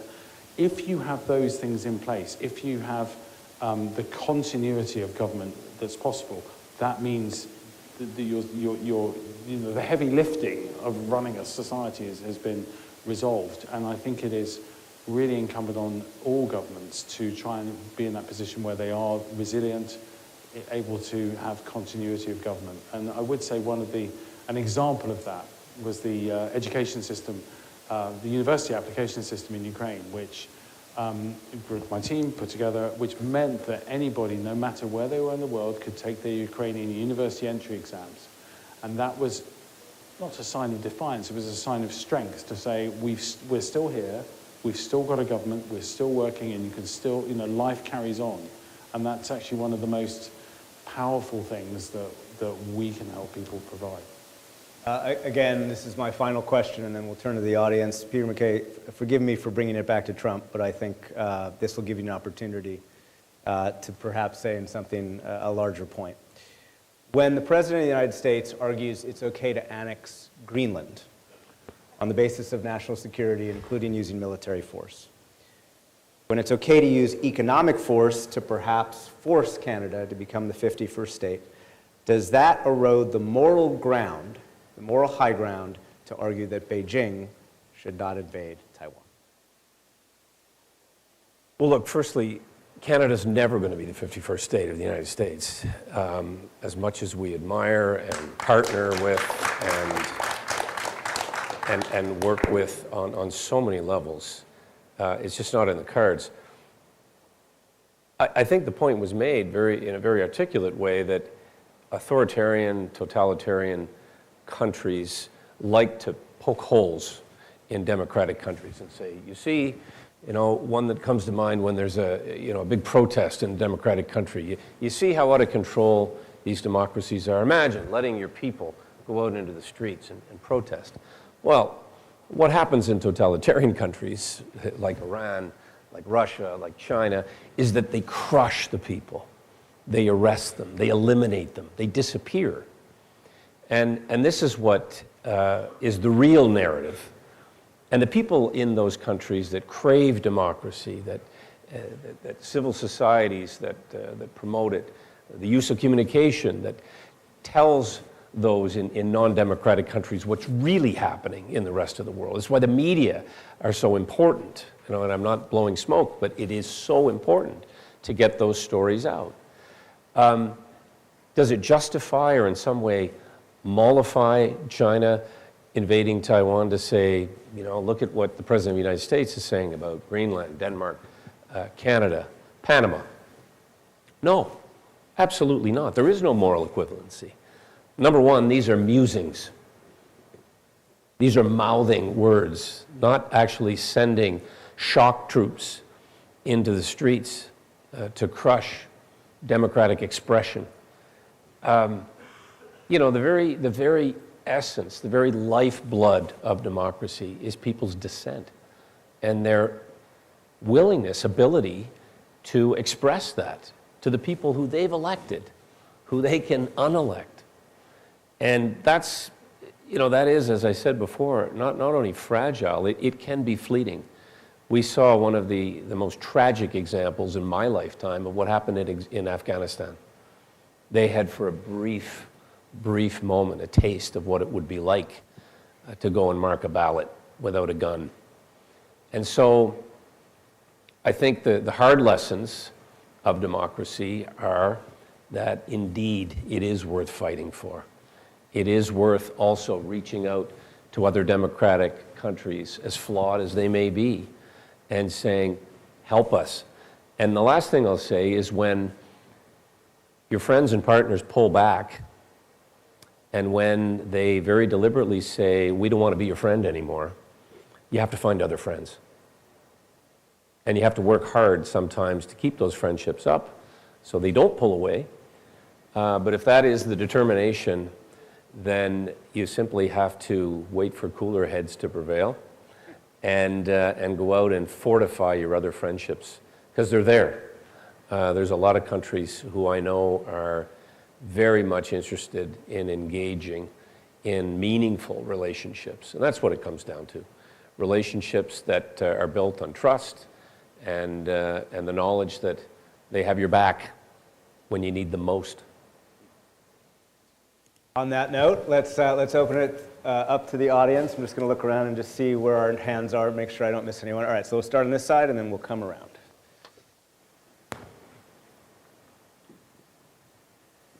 I'm Lobsang Sengye, former Tibetan president.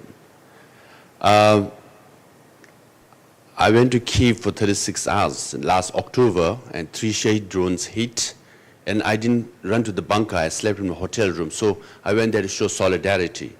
But my question is, with the President Trump and President Zelensky, what prompted the reaction from Trump was President Zelensky called impromptu press conference to his office, and things that he said led to this escalation of rhetoric.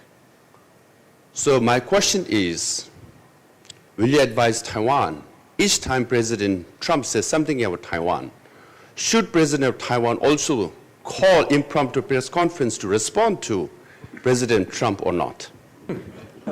Elena, you want to answer? Oh, that's a very sensitive question.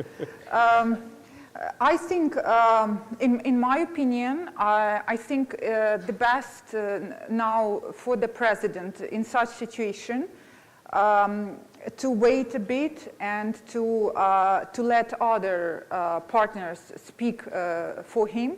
Like, for example, the former British Prime Minister, Boris Johnson, who has good relationship with Trump. He should stand up and defend Zelensky. Some other leaders who Trump respects should defend Zelensky. Ukrainian civil society, even critics of Zelensky, should defend Zelensky, because what President Trump said about Zelensky is not true and not fair. This is why there are many people who can defend him, and Zelensky, he tried to respond with facts, but I just think you can respond with facts, but the tone should be more, that you should start with some good things that Trump is saying, because Trump is constantly saying that he is very sorry that so many of our people died. And this is, if he is truly sorry for our children, for our soldiers, for our women who died, this is a good thing, because this is what we have in common. Ukrainians want peace, and Ukrainians want to stop this war more than anybody. But Ukrainians understand that the deal that Trump is considering signing and that pushing us to sign may lead to more bloodshed and may lead to more dead Ukrainians. So if Trump is sorry about dead Ukrainians, he should make sure that no more Ukrainians will die. And right now, his deal actually is the opposite of that. And so this is why we should try to find a common ground with him, even though these words that he's saying are painful and unfair. All right, keeping moving across the room. There was a woman here, yeah, right next to the cameras here. And then I'll keep shifting and I'll come back. Yeah, okay. So good afternoon. I have an hypothetical question. Please introduce yourself. Yes, my name is Alicia Garcia Herrero. I'm a Southern European based in Taipei at the moment. My question is the following. It's about friendship. And this is the hypothetical question. What if your friend isn't there? Can we find friendship without the United States of America or without his president? Can we do that, the rest of the world, to support Ukraine, to support Taiwan? Can we do it, or do we have to give up? I'm not sure it's a hypothetical question. This is exactly what you were addressing at the end, so take that on, Peter. I mean, you always want the United States to be your friend. And I think the vast, vast majority of Americans that I've encountered in my lifetime and through politics and otherwise have a real affinity for other Western countries, Canada included.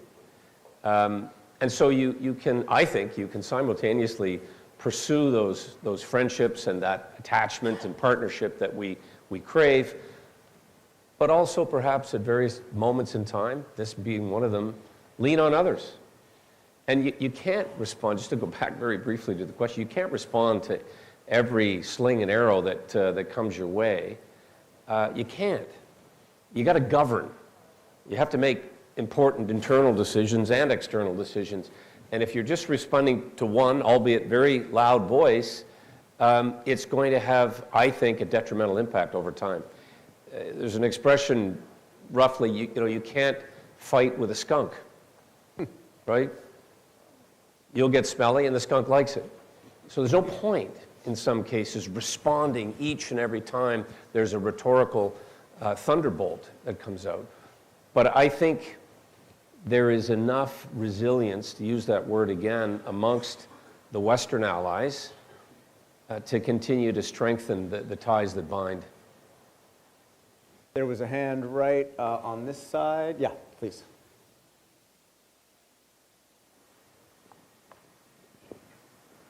Hi, my name is Ming Chang. I'm actually a Taiwanese American. I have a question for Elena. Obviously, we all heard a very controversial remark from President Trump. And if you have a direct communication to the people of the United States and all members of the Congress, I'm sure many of the members in Congress will have different opinions with President Trump. What kind of message would you like to relate to them? Yeah, thank you for your question. First of all, Ukraine is very grateful to the people of the United States for supporting us. Without the assistance that we have received, it would have been very difficult to control majority of our territory, to live in a free capital, to even have control over part of Russian territory in Kursk.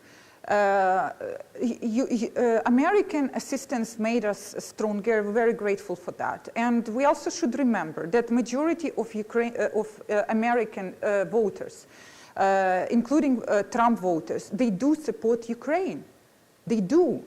And now we saw in the Congress, even Republican Party, their members of his party spoke to support Ukraine and spoke to say that his words against Ukraine are not fair. And we need more people in America to speak up. That's what we would want to ask them to do, because we sometimes in Ukraine, we wonder, because we are such a vibrant democracy, and if our president does something we don't like, we immediately stand up and speak up and protest. And the same way Americans should understood that if Donald Trump has intention to betray Ukraine, it will be the biggest betrayal in history, which will also jeopardize their own national security, because it completely is against their own interest as a nation. And they should look at it and tell President that they are not happy with those decisions, and we hope they will.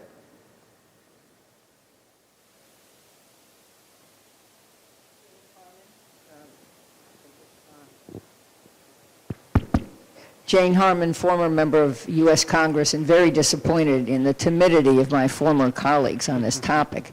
I was in Ukraine in 2014 on an NDI delegation led by Madeleine Albright to observe the fair and free election in Ukraine of Poroshenko.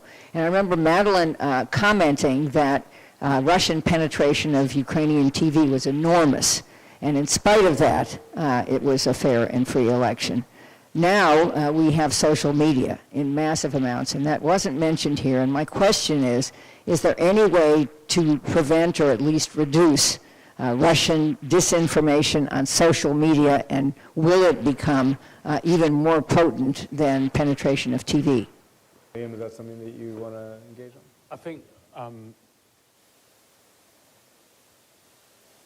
I think technically there is a way for that, and I would like to call out there are other technology companies that worked very strongly to help with the stopping of disinformation into Ukraine at the beginning of the war, and so that is technically possible. But that again is an operational decision that people need to be able to take, and I'm really not the person to say whether or not that should be the thing, but that's very much your area. I might just take a quick run at that, and Jane Harmon is a perfect example of a great American representative who has engaged all over the world in terms of promoting democracy, as did John McCain. I mean, it's a terrific question. Nick, you and I have young kids, and you mentioned TikTok. And there are others that are now this democratic platform for people to say anything But this is an age-old debate that predates internet and technology about what you can actually say about a person. And it used to be the protection could be found in the courts. And you could sue somebody, you could push back through libel laws. That seems to have gone out with the tide. But the same debates are coming back now about what you can say about a person or a country or a policy and misrepresent and weaponize words, as was stated. And I think all countries are struggling with this. Totalitarian countries, ironically, don't, because they shut it down. They simply eliminate people's ability to communicate. We saw that in Iran when people were in the street and they were using social media to organize and to push back, the woman life freedom movement. And so there has to be, and this is my view, a clarion call for the big tech companies, many of whom are quite now very prominent in the new American administration, ironically, to take greater responsibility for the material that is being purveyed on those platforms, particularly when it is so pernicious and so misleading and undermining these principles of democracy, of what's fair, what's true, what's accurate, and what's dangerous, and remove some of that content. But anytime that discussion gets to the point of, okay, that's your responsibility because you're making billions of dollars off this platform, but it's freedom of speech. Well, it's not freedom of speech if you're trying to stoke warfare, you're trying to discredit and eliminate your opponents. And I don't think we've advanced nearly far enough in that discussion in all our countries. Intelligence officials on background criticized X for not having any filters for disinformation, but they did so before the election. I haven't heard that call from them Can since. I add just briefly about X, because just quickly, and then I want to get to one more question. Just very quickly, what we've noticed, like in recent months, the Ukrainian voices on X and pro-Ukrainian voices, they went down and they became less visible. And we wonder, is it okay that the algorithms of X are not transparent? Elon Musk is not explaining us how X works. So is it some fair algorithms that brought Ukrainian voices down, or is it manipulated now by the Trump closest advisor? And this is, we're not even talking here about Russian social media like Telegram, which are like highly dangerous, but you see there are these issues even in the United States which you addressed, and they are not addressed in the US. All right, I think we've got time for one more question. Nancy over here at the end. Let me just make sure I'm not missing anyone. Okay, let's do Nancy right here, and then I'll try and come back. Yeah. Yeah. Hi, Nancy O'Kale. I'm the president of the Center for International Policy, and thank you so much for this fascinating conversation and candid discussion. Elena, I mean, what you've mentioned about the unity in Ukraine in response to the threats or the comments from President Trump is really admirable, and the resilience, and even saying like even the critics are now united. And we've seen this around the world, like from other countries that, I mean, have like felt and sensed that kind of threat. However, at the same time, left for so long, that could be a recipe for repression and authoritarianism. I mean, it's like the saying of like, no voice should be louder than the sound of the battle. And how concerned are you that this could be a slippery slope towards, I mean, giving up freedoms and also, I mean, like a vibrant democracy, and this happens everywhere. Like even in the United States after 9/11, it's like people were willingly giving up their own freedoms and allowing surveillance because there's the external threat. Thank you. Yes, thank you for this question. No, I'm not worried about it. When I read some articles that are like expressing concern that Ukraine becoming authoritarian, or when Donald Trump calls Zelensky dictator, I just laugh because in Ukraine we have so many voices that are speaking against Zelensky, against the current Minister of Defense. We have so many investigative journalists, and nobody is disappearing like in Russia. Nothing happens. People can speak even during the war. I received phone calls from Ukrainian national radio, which is state-owned, and they ask me, do you think our Minister of Defense is bad? Is Zelensky a bad president? They ask me questions like that during war. I'm sometimes amazed myself, you know. At the same time, people think that we will become autocratic. No, what is our real danger is that we will have divisions in society and start fighting from within. This is a bigger threat that we have in Ukraine. And this should be avoided. On that note, I think that's, unfortunately, we're about out of time. So on that note, I think that's a good note to end on. So Elena, Liam, and Peter, thank you very much, and thank you guys.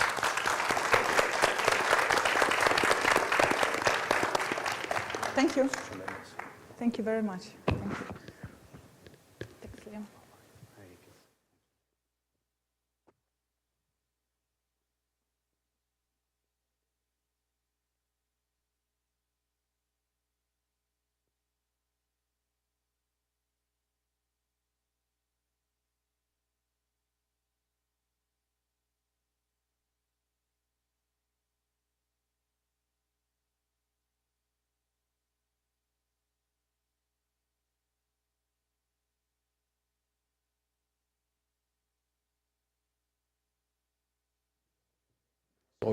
Saw you from the monitor. Yep. Thank you. While we let Joseph Wu come, those of you who attend Halifax every year know that I do this brief, and Joseph will now see this as he walks in. Good to see you. Thank you very much. You're here in Taiwan. I will just give a brief here. You can sit. Just a brief opening here. That Taiwan faces 3 strategic environments, and Joseph, I'm giving away my first questions. The first, of course, is Beijing, and that almost goes without saying, but we need to talk about its coercion. The second, as we've been talking about, is President Trump, and Washington. We'll talk about that. And the third is domestic politics, and it does connect to President Trump and whether this government will be able to execute on the plans that it has. So with that introduction, Joseph Wu, thank you very much. Director General of the National Security Council, former foreign minister. It's a pleasure to see you again. Wonderful to see you. Let's start with those 3 aspects of the security environment. Can you give us a sense of how you feel about Beijing's coercion today, and also what timeline is Xi Jinping on? There are several aspects I can comment on this. The pressure on Taiwan has been increasing, and the kind of pressure would include economic coercion, military coercion, hybrid warfare, gray zone activities, things like this. And they've been gearing up all these kinds of pressure against Taiwan. For instance, on the military pressure against Taiwan, there were several rounds of large-scale military exercises last year. Just give you 2 examples very quickly. In October, there was a Joint Sword 2024B exercise. Within 13 hours, they mobilized more than 130 sorties. It's a very serious threat against Taiwan. And in December last year, they did not announce it, but in our count, they assembled about 90 ships, close to 100 ships in the East China Sea, in the Taiwan Strait, in the West Pacific, and also in the South China Sea, as if they are going to launch a war against all these 3 countries on the first island chain. So the military threat against Taiwan is increasing, and it is something that we have to deal with. But other than that, there's also hybrid warfare. Right. You mentioned about disinformation, TikToks, things like that. And Xi Jinping's timeline? On this issue, I'm not Xi Jinping aware. I don't work in Zhongnanhai, so I cannot speak for him. But we understand that there's a lot of talk in China or in the international community that maybe there's a time, like 2027, the PLA is going to invade Taiwan. Or Xi Jinping, I believe the U.S. intelligence assessment is that Xi Jinping has asked the PLA to be ready exactly. to invade. That is more exact And in the agree information. We saw that Xi Jinping has demanded that the PLA needs to get ready, but he did not mention about the get ready and then they will invade. But the most important thing for us is that, seeing the case in Ukraine, we know war is a disaster for everybody, especially if there's a war involving Taiwan and the semiconductor supply chain is disrupted, or the maritime transportation along the Taiwan Strait is disrupted. It would have a global impact. I know there's a study, very good study, shows that there will be about 10% GDP, global GDP affected. So under these kinds of circumstances, the primary objective of Taiwan government is to stop war from happening. We don't want that. I don't think international community needs that. And in order to stop that, we need to have deterrence. We need to strengthen our defense capabilities, and we need to have international friends. So for that, for Halifax to bring friends to Taiwan to show support is highly appreciated. So let me ask about the second aspect of the strategic environment you face, and that is Taiwan's most important friend. President Trump has been publicly critical of Taiwan, repeatedly accusing Taiwan of, quote, taking all our chip business, threatening tariffs against Taiwan's leading semiconductor companies. And he said versions of Taiwan's very far from us, it's very close to China. And privately, he's been even more dismissive. Trump just a few hours ago said, quote, it is possible to have a new trade deal with China. Are you worried that President Trump will not be as supportive of Taiwan as his predecessors? Again, there are several aspects I can elaborate on this issue. For Taiwan's security, I think there's only one country that is responsible for Taiwan. That is Taiwan itself. And for that reason, we want to make more investment in our security, and we want to be stronger. But in this process, I should say that the United States has been very helpful, providing us with defensive articles and help train our soldiers, and also try to bring us more to the international community. I would say in the last few years, our relationship with the like-minded partners have been increasing, and that is because of the US government. And I see that trend remains. Our support in the Congress, our support from those people who might be, who were already nominated or who will be nominated and serve in the administration will still be there. So I think the Trump administration's support for Taiwan will remain very strong.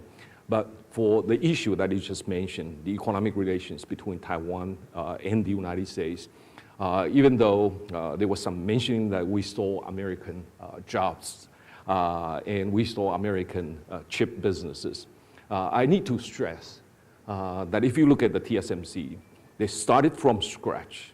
There was some help from the international community, of course, but they continue to excel themselves.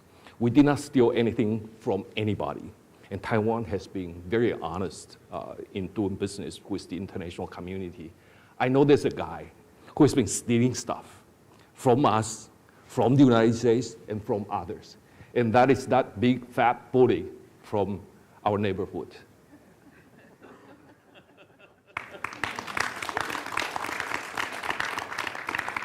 Third aspect of the environment that you face is domestic. The KMT, the TPP have a majority in Parliament. How will you prevent their blocking your efforts to increase defense spending and buying more for the United States? It is not easy. Sometimes it is very easy for me to discuss security relations with our friends around the world, but it is always difficult for me to comment on domestic politics. Taiwan is a democracy, and natural things come in a democracy. There will be opposition. They will continue to speak about bad things happening in Taiwan. That's natural because they are in opposition. But it gives us terrible time when they are the majority. And we have experienced that, not just now. In between 2000 and 2008, the DPP was also a small minority in our parliament. And I still remember during those years, I was serving in the cabinet as a minister for Mainland Affairs, and the budget was cut, budget was frozen, and basically we weren't able to do anything. And then the opposition used that. The government is not able to do anything, to accuse the government for not achieving anything. So that is a difficult part of Taiwan's democracy. But I think we need to trust the people here in Taiwan. When they feel that the budget cut has already hurt the regular people, I think they will have their own judgment on which approach is better. And I think for the international community, they can also play a role, especially when the PRC is increasing its military pressure against Taiwan. The consensus is that Taiwan needs to shoulder more responsibilities, and that is what we, the government of Taiwan, trying to do. And if the budget is slashed, we want to use a special budget to jack up our defense budget. And we think that is our national defense, and that is our own responsibilities. And by that time, we will spend more time in trying to convince the opposition that if they continue to cut the budget, even the special budget, it's not in our national interest. And I also believe that the international community, when they see that if the opposition continue to dig into that issue, trying to hinder Taiwan's national defense or build up of Taiwan's defense capabilities, I think the people around the world, especially good friends who care about Taiwan, they will speak up as well. Okay, so that brings us to this special budget. Are you planning to buy $7 to $10 billion of American weapons? We cannot put it that way, but thank you very much for raising this issue. Let me explain. We need to think about how to defend Taiwan, which are the best systems that we can acquire. And for that issue, we need to discuss with good friends in the Pentagon, in the National Security Council, for them to exchange with us on what kind of systems are the best for Taiwan to be able to defend itself. And since the Trump administration is so new, and most of those officials at the level that they engage with us on a daily basis are not there yet, but eventually we will get together and discuss on this issue. There may be expensive systems, there may be cheaper systems that are small, in large numbers, and also very effective, but we will discuss with them on those things that Taiwan will need to defend itself. But of course, we also have our own desires, especially in facing gray zone challenges by the PRC on a daily basis. Some of our systems are getting old, some are getting fatigued, and therefore we need to discuss with the United States on the possible systems to deal with the gray zone activities as well. But with all due respect, the people who are in charge at the National Security Council are, frankly, your friends, people you've known for a while, at the head of the Secretary, the head of the State Department. So with all due respect, are you planning a big weapons purchase, given that you already know what those officials want you to buy? We want to discuss in more detail before I can say anything about the kinds of systems we're going to buy. And you are exactly right. Some of those people who are in office already are very good friends of Taiwan, big supporters of Taiwan for their life. If you look at the National Security Council, beginning from the National Security Advisor, Deputy National Security Advisor, senior directors, not just singular, it's multiple, senior directors, they are all our good friends for a long, long time, and some are personal friends of myself and some of my colleagues over here. So with this very good lineup in the National Security Council, who work very closely with President Trump, and also in the State Department and the Defense Department, I think Taiwan is in good position. Let me expand the question out, because President Lai on Friday promised to balance trade with the United States. Right now, you run a trade surplus of $73.9 billion. On top of whatever you decide on weapons, is there a basket of purchases that you can offer to President Trump? Farm products, LNG, et cetera, and how much? Thank you very much. We don't have the detail yet, but we are working on this. Buying from the United States is not giving the United States. It's a fair trade. And if the United States has a very good product that Taiwan happens to need, and that will be the items that we will be thinking about. And right now, our cabinet has been discussing, not just among ourselves, but also with the industries here in Taiwan, what we would possibly need from the United States, that would also be in our interest. Sure. So in our calculation, we may buy more industrial products. For example, generators. The United States is probably one of the 2 or 3 countries that produce very effective, very good machines. And LNG, the US LNG quality is very high. And now we are not buying more of US LNG. It's because we're buying from Texas and Louisiana. And if the ships need to come to Taiwan, they need to go through they need to go through Panama Canal. And it takes a long time. And if Alaska starts producing LNG in big numbers, that will be a very good time for us to buy more. And we are in discussion with Alaska now. The reason I ask is in part that as we watch the Trump administration's pressure on Europe to step up, Europeans are trying to spend more on defense, but European officials tell me they don't know exactly what to say or what to do to convince the Trump administration that they are reliable partners. Do you know what you have to do to convince the Trump administration you're a reliable partner?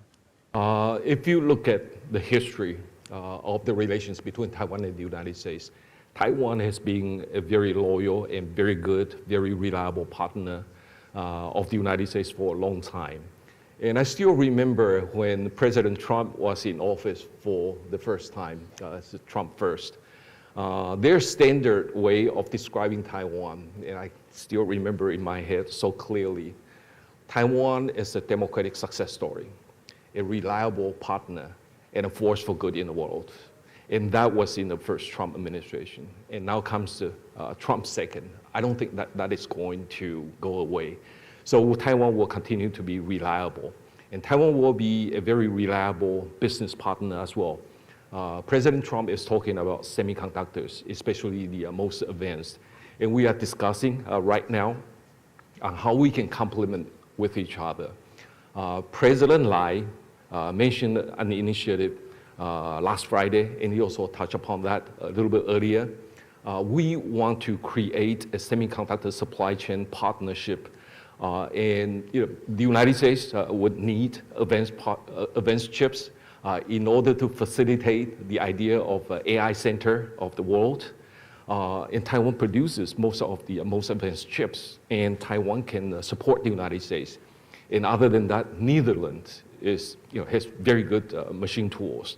And Japan is also very good. And the United States is very good in IC design. And there are other countries like Lithuania. Their laser technology is very good in the semiconductor industry for the cutting of the wafer. So if we are able to bring all these countries together, I think we can form a non-red supply chain without China. You're obviously hoping that all the steps you take, whatever steps you decide to take, will forestall the tariffs that President Trump is threatening for early April. That would be reciprocal tariffs on Taiwan, but also on the semiconductors that you just mentioned. But if you cannot forestall those tariffs, will Taiwan respond economically to U.S. tariffs? We have been discussing among ourselves to see what kind of impact it would have on Taiwan. I mean the tariffs. But so far, we think that if it's level playing field, if everyone received the same thing, then the only cost that would come is the U.S. consumers. And I'm sure eventually the U.S. will reconsider its decision. But right now, we are still trying to get more information on what might be coming, and so that we can make adjustment in our economic structure. But I think the most important thing of all, if we think about the current world economic situation, the president's already touched upon that, is the heavy subsidy by the Chinese government in producing en masse on a lot of things that is causing the problem for the United States, for Taiwan, for Korea, for Japan. If you look at the automobile industry, Germany is in trouble. Japan is in trouble. Why is that? It's because of the dumping of the Chinese e-vehicles. And it comes from a heavy government subsidy. And if you look at shipbuilding, look at the ratio of American shipbuilding and the Chinese shipbuilding is 1 to 367, and that is because of the Chinese heavy subsidy. And it's taking a toll on our shipbuilding businesses as well. So if we understand where our problem is coming, then I think we should get together. The democracies around the world need to unite in dealing with this issue, and this is what's on our mind. President Trump and his team are putting extraordinary pressure on Ukraine, pushing an economic deal that would have given away basically half of Ukraine's strategic investments, and now pushing Zelensky to hold an election. Does that give you pause on what the Trump administration will demand in order to continue supporting Taiwan? We are watching the development in a very careful way, but if you look at the situation in Taiwan, I think we are a little bit different from what's going on in Eastern Europe. Some of the key Trump administration officials, they've been talking about pulling out of Europe for quite some time. And the objective of pulling out of Europe is to concentrate their resources in the Indo-Pacific to deal with one specific country, that is the PRC. So with that, I think Taiwan is not in a bad position. In fact, Taiwan might take advantage of it. But I think what's happening in Eastern Europe is something that we will continue to pay attention to. We know who initiated war. There's no doubt about it. And who is suffering, and we know it. And from Taiwan's perspective, we'll continue to provide humanitarian support. But at the same time, we also understand our own responsibilities. We'll continue to strengthen our defense capabilities. No one has any obligation to support Taiwan or defend Taiwan unless they find that Taiwan is in their interest. The most important is Taiwan itself. You say the U.S. Taking its foot off the gas, I believe is how you put it, in Europe might allow them to finally pivot to Asia, but what would be the impact if the United States allows for a peace in Ukraine that Russia prefers and Ukraine doesn't want, or in fact cuts off support for Ukraine? What would be the impact on Taiwan, and what would Beijing's lesson be? Well, I think that is an issue. When I saw the social media, a lot of people are talking about that, and I understand that fully. But serving in the Ministry of Foreign Affairs for more than 6 years, I know there are things I can say, and there are things I cannot say. And I'm sure you will have some sympathy for me. But from our perspective, the real thing is our own fate. And our own fate is controlled in our hands. And we should not budge. And we will not budge. And that is a word coming out of our former president and our current president, and it's our policy. For us, the most important thing is not to be a provocateur. We don't want to provoke a war. We don't want a situation that Taiwan is blamed by the international society while China attacks Taiwan. And of course, we need to strengthen our defense capabilities. At the same time, we want to make friends with fellow democracies. And right now, we see support for Taiwan from around the world has been increasing. Just look at the simple fact. When leaders of the world getting together, they started saying peace and stability over the Taiwan Strait is very important and indispensable to global security and prosperity, and they oppose unilateral change of the status quo by force or by coercion. And that makes people here in Taiwan feel so much more comfortable, knowing that we are not alone in dealing with the PRC. I've got time for 2 more questions, and then we'll open it up to the audience. Part of what you have done, what the Lai administration especially has done, what you call resilience, what we would call the preparing of civil society, that includes getting ministries ready for a China contingency, as it's called, but it's also warning citizens, it's warning people that this could come. But do you have buy-in from the population? 16 cities are controlled by the KMT, only 5 by the DPP. Do Taiwanese understand the threat as you're trying to convey it to them? And do you have the buy-in of the people to actually push this resilience forward? This is also very important for Taiwan. There's several purposes of it.